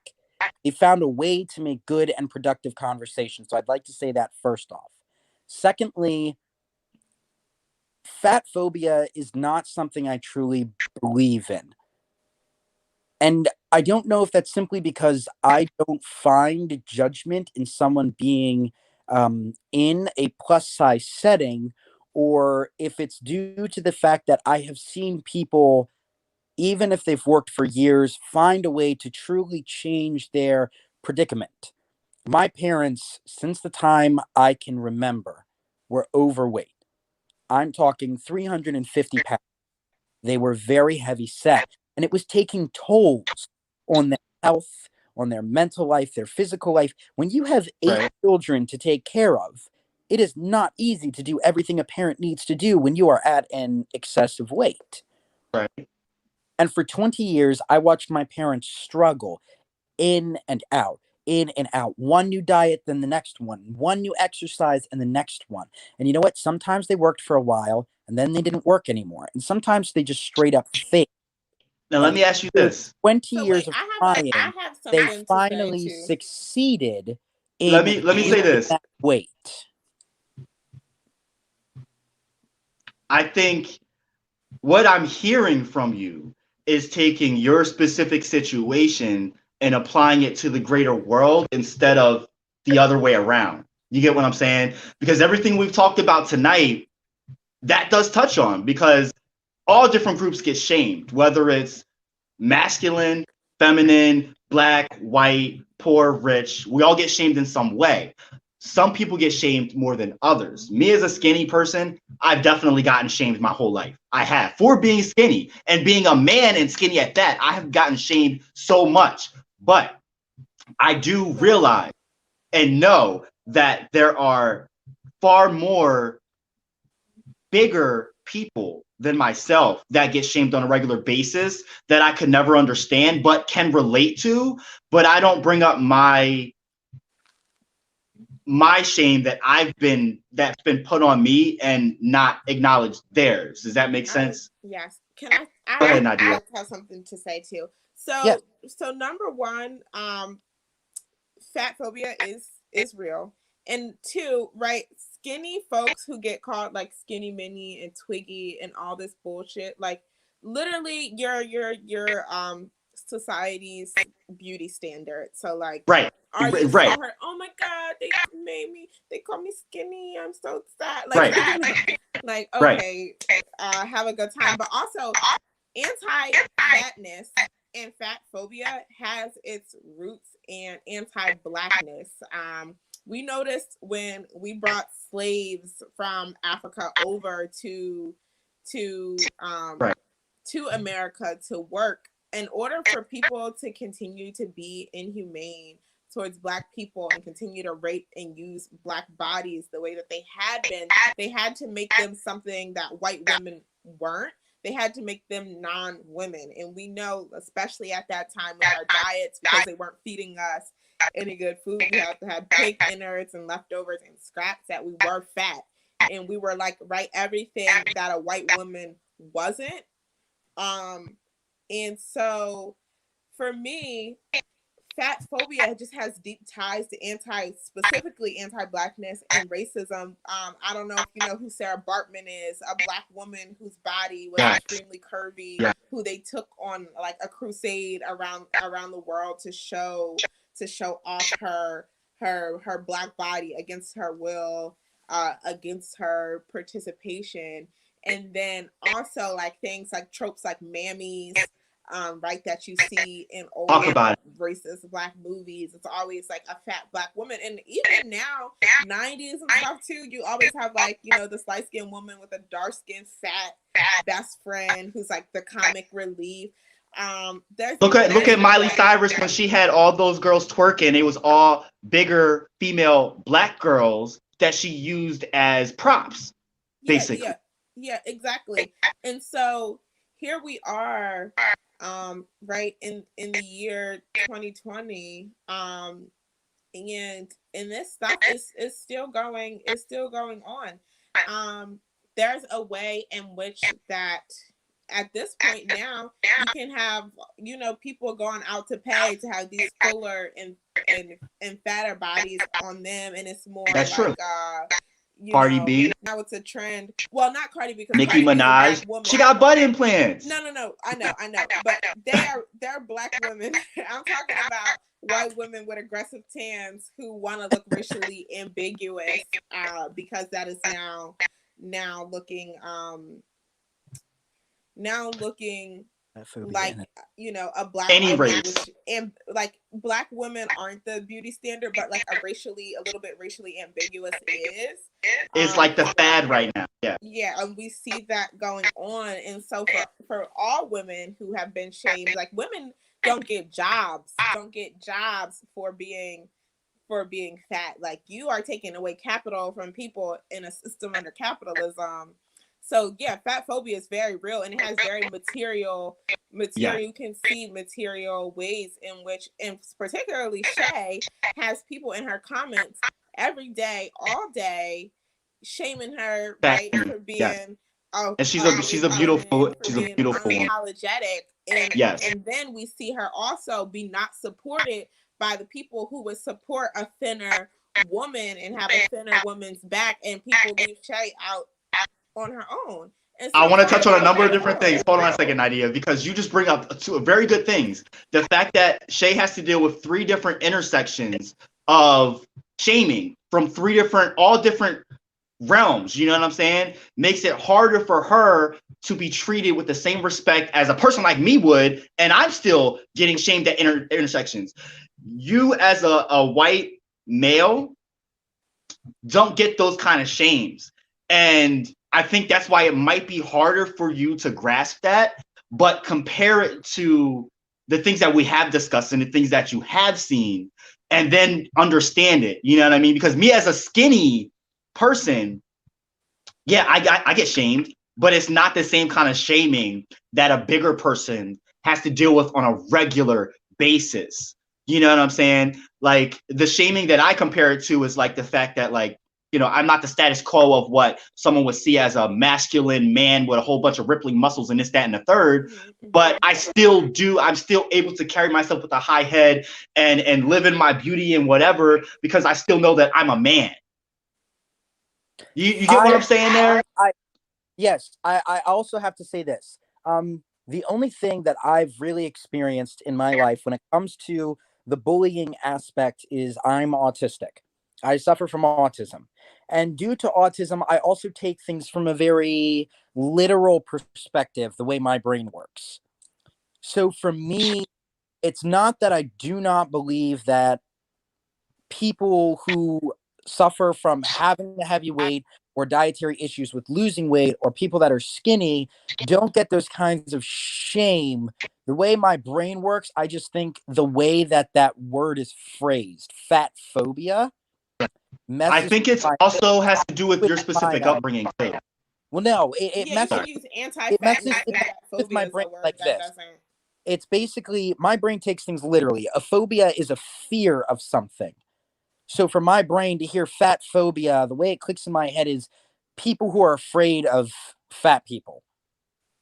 Or fatness. It's not really fat people, it's fatness, right? People are afraid to accept fatness into our society. People telling fat people that they need to lose weight instead of saying, you know, fat people exist. And think about the models that are starving themselves, you know? Big. And there are people who aren't big, and people are all different. So yes. I think the last thing I'll say on this is definitely that I do not condone body shaming. I do not condone bullying of any kind. And you know what? I am a growing and a living person too. My perspective will change over time as well. I'm somebody who believes give great arguments that my perspective can change when it's done from a respectful and a responsible standpoint. And I definitely heard some things that helped me see some new perspectives in this conversation. Yeah. So if you feel that that original post, who was it that said that? Leslie? It was Shay. Shay.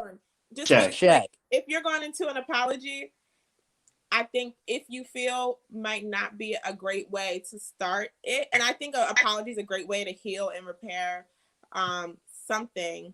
But I think apologies do start with taking responsibility. So if you feel is, again, putting the responsibility on the woman about, right, being emotionally inconsolable rather than like taking responsibility for something that you've done that harmed somebody, whether you felt that what you did was harmful or not.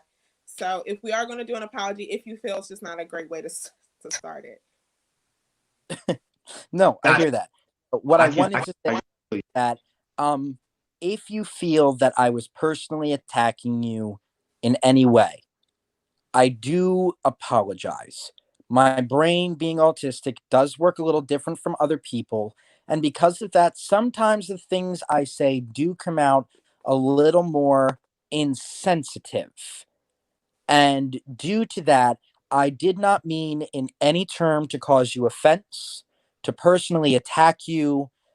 I was in a place where I had people saying that they couldn't change their circumstances, and I wanted to encourage them to change those circumstances and tell them it was possible, even if it took a long time, because my parents had succeeded in such a realm. And if Now I that had coming that correctly, then I apologize for hurting you or saying it in a way that might have hurt others. That was never my intention. I think I completely can understand that, and I also want to say that, like, I forget what I was gonna say. Fuck it. But I do get what you're saying, and I think that it goes both ways. Like, I think it's right for the person, right? Because some people have lost weight, and that was what was for them.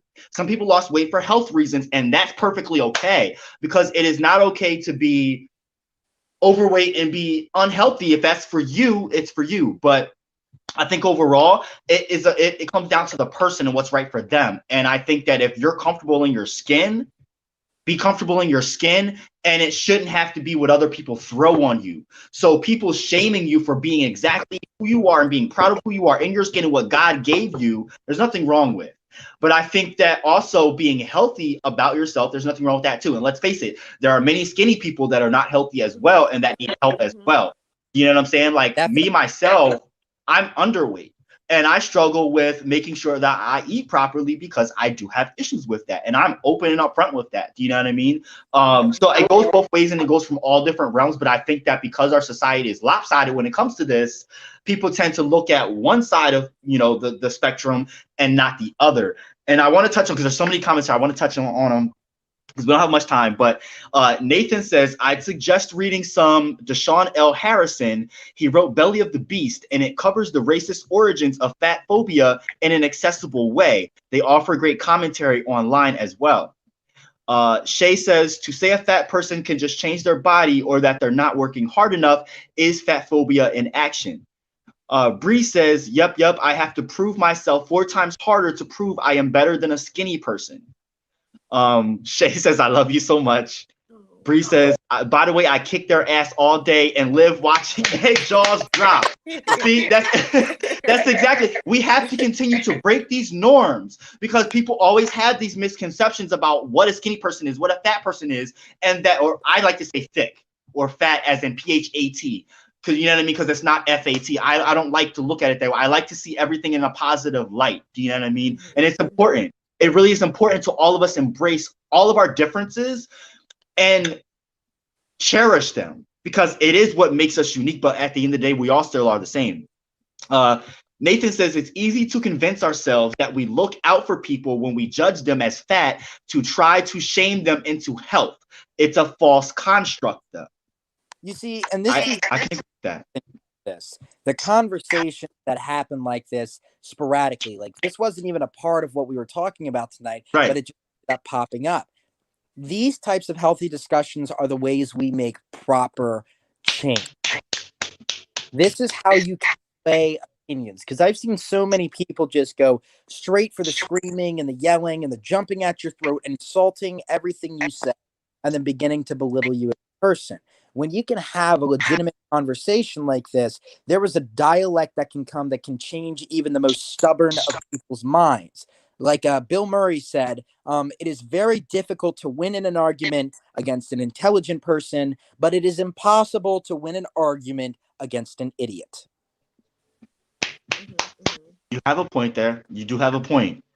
Leslie said, I built my whole personality around being fat. I was the funny friend with the good personality. When I lost weight, I honestly had to relearn who I really was. Everyone talks about weight, teachers, doctors, friends, relatives. Everyone is worried about what you eat. No one has ever given me comments on my diet when I was thinner. Ever. Yeah, that's Ever. the thing too. So Like we true. always say, like people are thin and unhealthy, but when you're thin and unhealthy, nobody cares. People just like lie, basically, to shame fat people, to just like and let people are like alive. Yes, just let fat people love being fat. It is okay. Not everybody gotta be a 2. Not Right. everybody has Right. to be, whatever. It's truly okay. It's truly okay. Like it is just truly okay. Yes. And this is my point. You can be unhealthy and be thin. You can be unhealthy and be bigger. You can be healthy and be bigger. You can be healthy and be thin.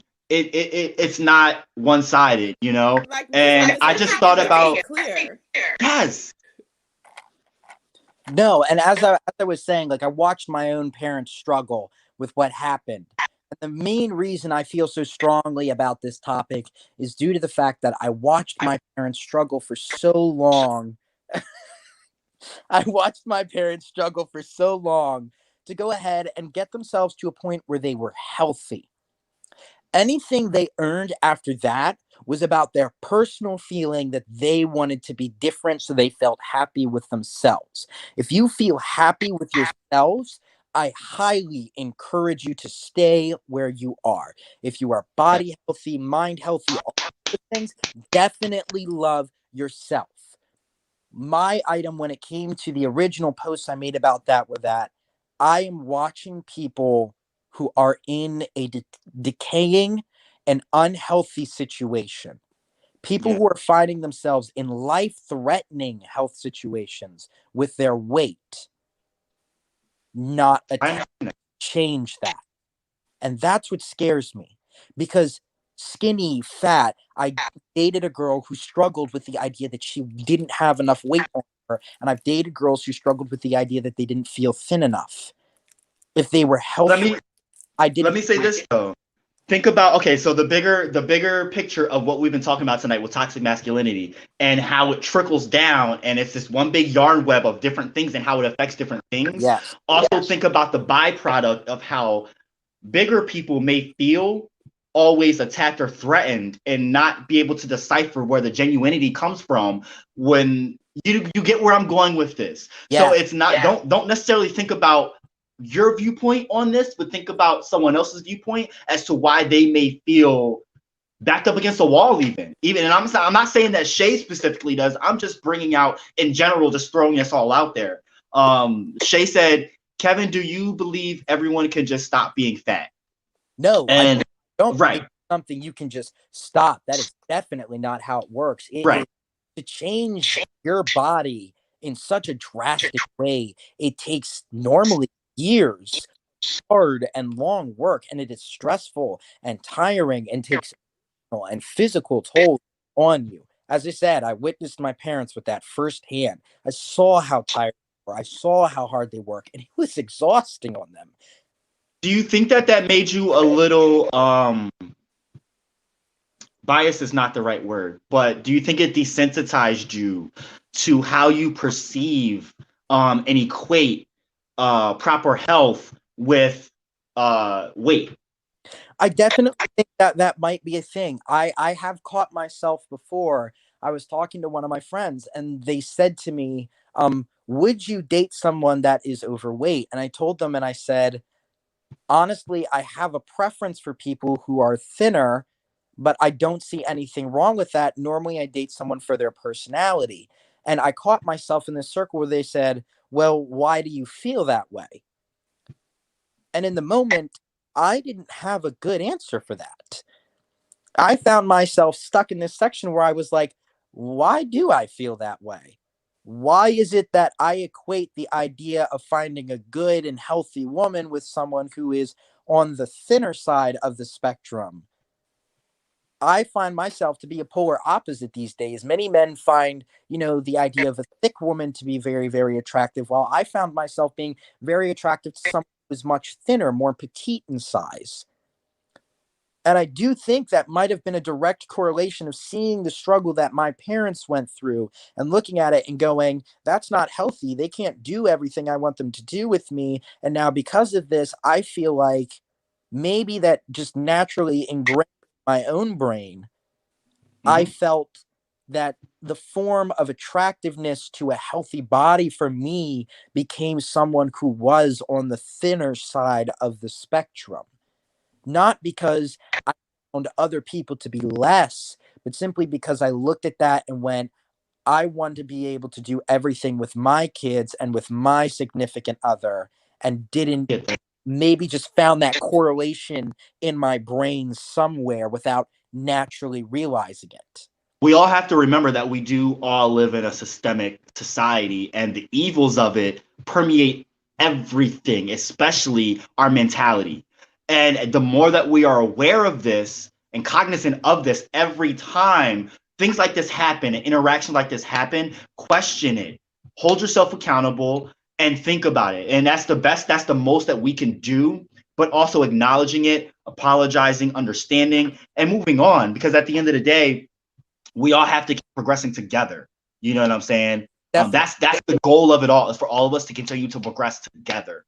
Nathan says that doesn't equal negative, so you need to make it PHAT or thick. Though there's nothing wrong with those terms either. I love the terms thick or PHAT actually. This also relates to masculinity because curves are coded as feminine and a failure for men beyond health. So let's go back to big people, because we were just talking about women, right? But what about men? What about bigger men? You don't see them represented in the media as well. You see masculine, buff men with muscles, or like toned down and like zero body fat, but all these muscles. I don't live up to that, and I never will. And I know I love bigger guys. So like bigger guys don't live up to that for sure. But it's definitely something that permeates all aspects of society. You know what I mean? So it definitely plays a part into masculinity and how bigger men with curves deal with these masculinity issues as well. You know? Hold on, there's so many comments here. Oh my God. So many. About their blood pressure or diabetes. I won't date big men. Is it a preference? I'm the big person in my relationships, period. I love Now, there's nothing wrong with that. There's nothing wrong with liking what you like. But I will also say, don't shut out. Don't cancel out something just because you've never been open to it before. Like, I started out when I was younger only liking Hispanic guys. And then as I got older, I started only liking white guys. And now I don't discriminate against anyone, any gender or lack thereof. I don't care. It's what's in here and what's in here in your soul that matters to me. So I've changed a lot, you know, but I think that goes with anyone. I think it really, as long as you're mindful of being open to things, preference should not matter, as long as you are not upholding, like saying you're only for one thing. You know what I mean? Or if you are, you're not negatively saying that, like, I like, as soon as like, especially when you're like, oh, like, I don't date black people, it's like, yeah, like, instead of being like, Talk about it. this and this about somebody else, it's like, yeah, because black girls is loud and ghetto and roaches. And I'm like, I'm just minding my business over here. Look, like, being in the queer world, I've had so many white men fetishize me and commoditize me for being the big dick black guy and not want me for anything else, not want me for a relationship, not want me for my intelligence, just want me for sex. And it has changed over the course of my 20s, it changed the way that I saw myself in a sense. And so I went for the wrong guys all throughout my 20s, thinking that I was only good for one thing. So Let me it tell you, definitely. I love a date. Somebody was like, "Oh yeah, I really like ebony porn." I was like, "Can we get the check? I'm out of here. I don't play that getting hate crimes and stuff. That shit is scary. I'm not Yes. doing that."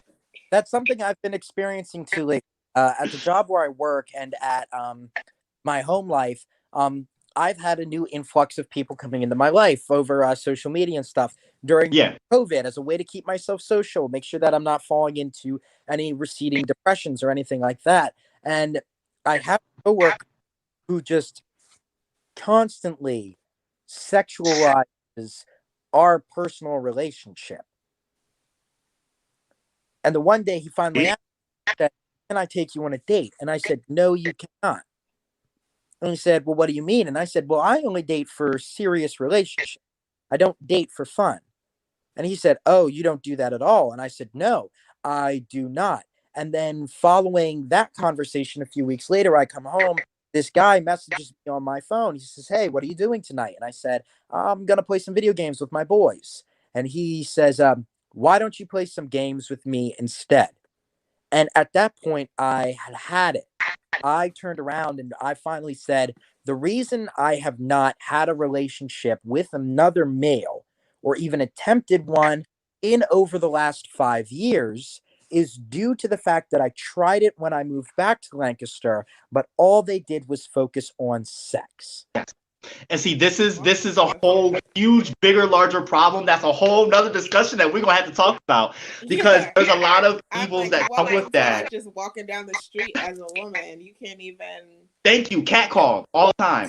down the road without like men being like, yeah, we're. And if you don't, like, men will get violent if you ignore them. That's the part about it too. Like, you ignore men, they'll be violent. Oh, I didn't want you to be. I'm like, cool, cool, cool. And then they like throw their milkshake at your feet. And Yes. I'm like, dog, like, what is all this for?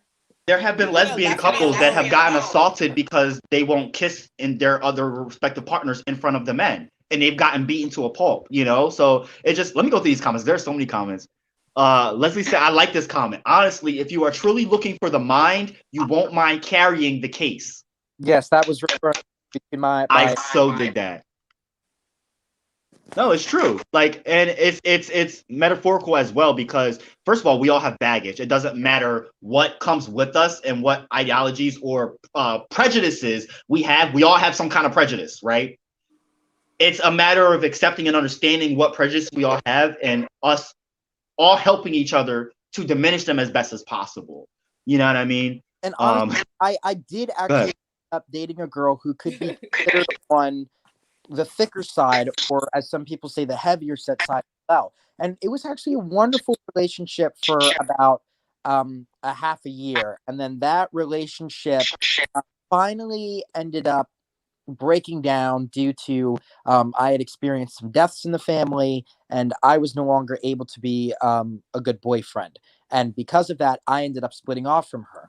And it was nothing to do with her weight or anything like that. And I really did fall in love with that girl that I was with for her bubbly personality. She was such a happy person all of the time, and she was very, very giddy. And she had this goofy dance that she would do all of the time that it made me fall in love with her. She and I became friends over a course of about a year and a half.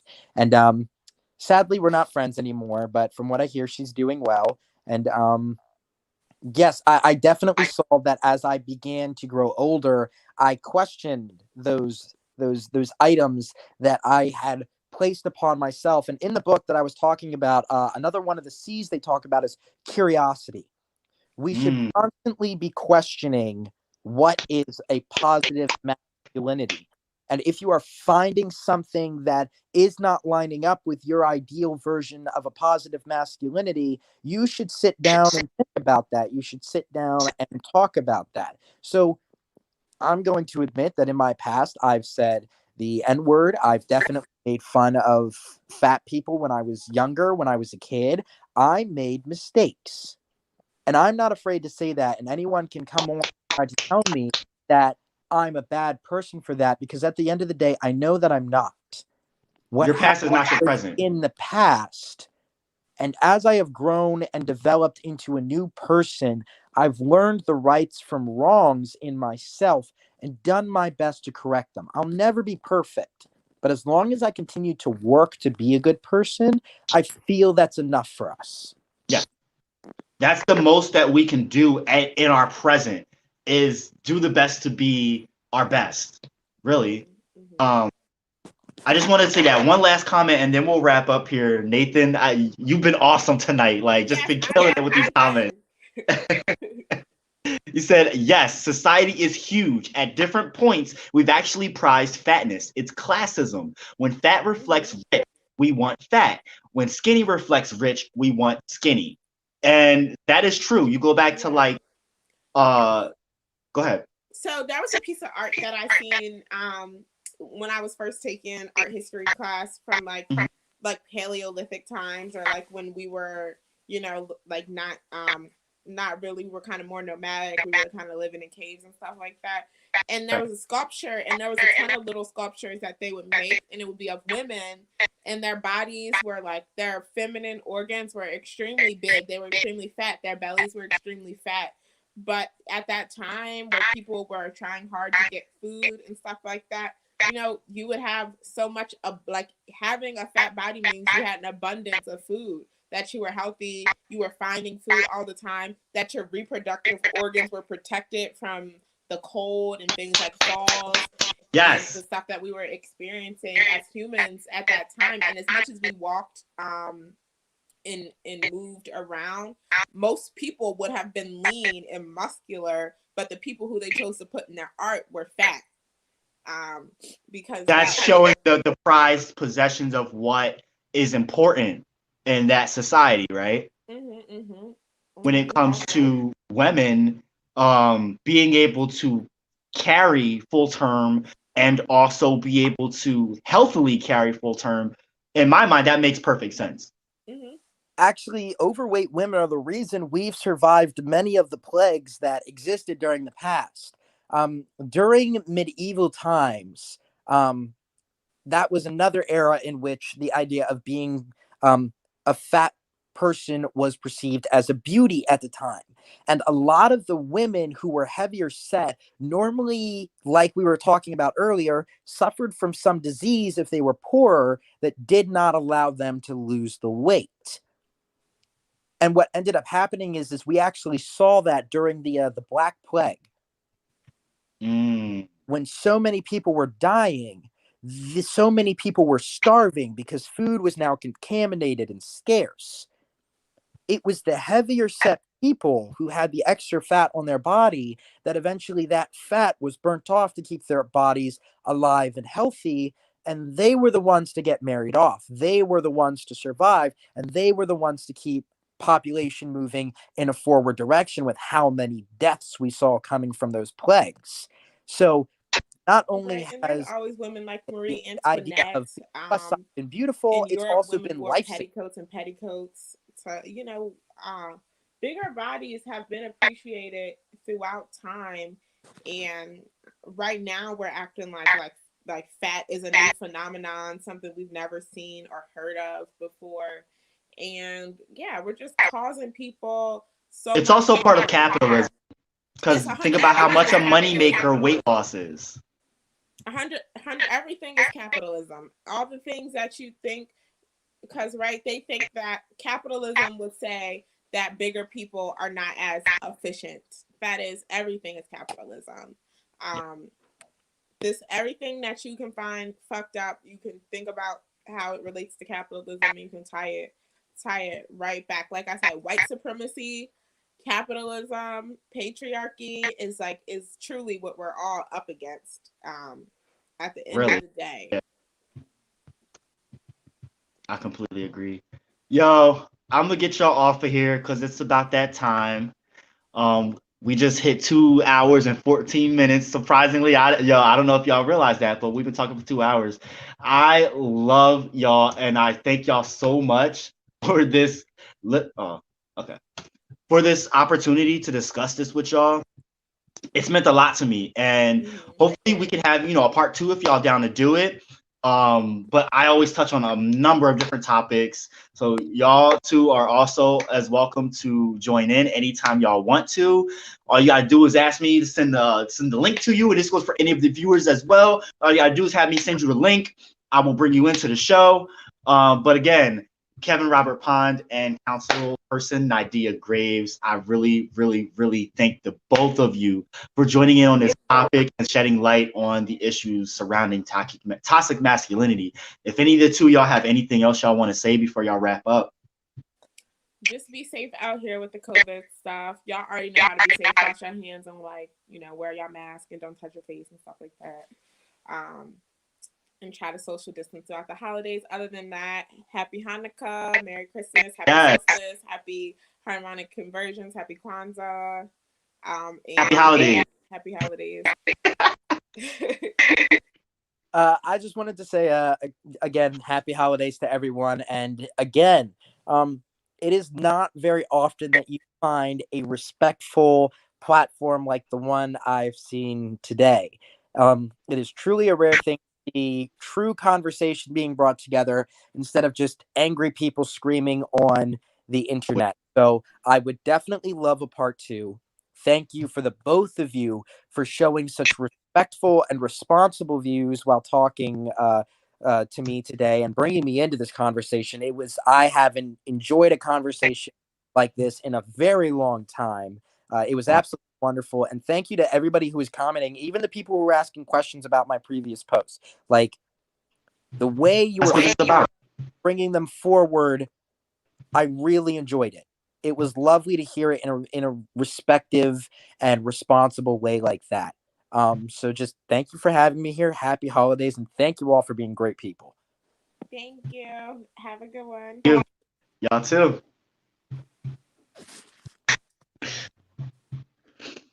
All right, y'all. That was such a awesome debate and chat and interview tonight.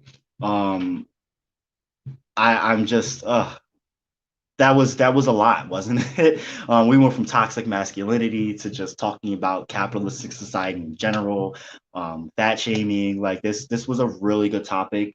I did throw more links in there from the beginning of the episode in case you missed it. But I will share a post with these links included, so you could do your own research about toxic masculinity, however you choose. And if you have any questions or advice that you'd like to give or throw on the platform for us to discuss here at the Leon Block, by all means, share it with me. Again, this is the Leon Block. Please go ahead and share with all your family, friends. Also, follow my channel on YouTube. Subscribe. It's called the Leon Channel on YouTube. It is actually currently live right now. This is streaming live to 5 different platforms on Facebook and my channel on YouTube. So make sure you tune into that. I also have posted a video pertaining to Nina Turner, who is a powerful woman from Ohio who is trying to run for Congress, and she's badass. She's saying a lot of really good things that have gotten me fired up. So definitely look into her. Like I said, I posted a video about her, and I also posted a video about trauma within the youth in inner city Chicago, particularly in the neighborhood of Austin. That was a really great episode as well. So definitely check those 2 things out. And again, if you have any questions, concerns, you want to reach out, you want to be on an episode, you can also reach out to me here, message me on the Leon Block platform. And I hope you all have a great evening. I enjoyed this episode so much tonight. And again, I want to thank Kevin and Nydea for joining in with me. Stay tuned for the next episode, which should be with Rochelle Hall, otherwise known as Ray Levine, and we'll get into some other completely separate topics, but it will be very Black centric. So stay tuned for that, y'all. Thank you so much for tuning in. Have a blessed night.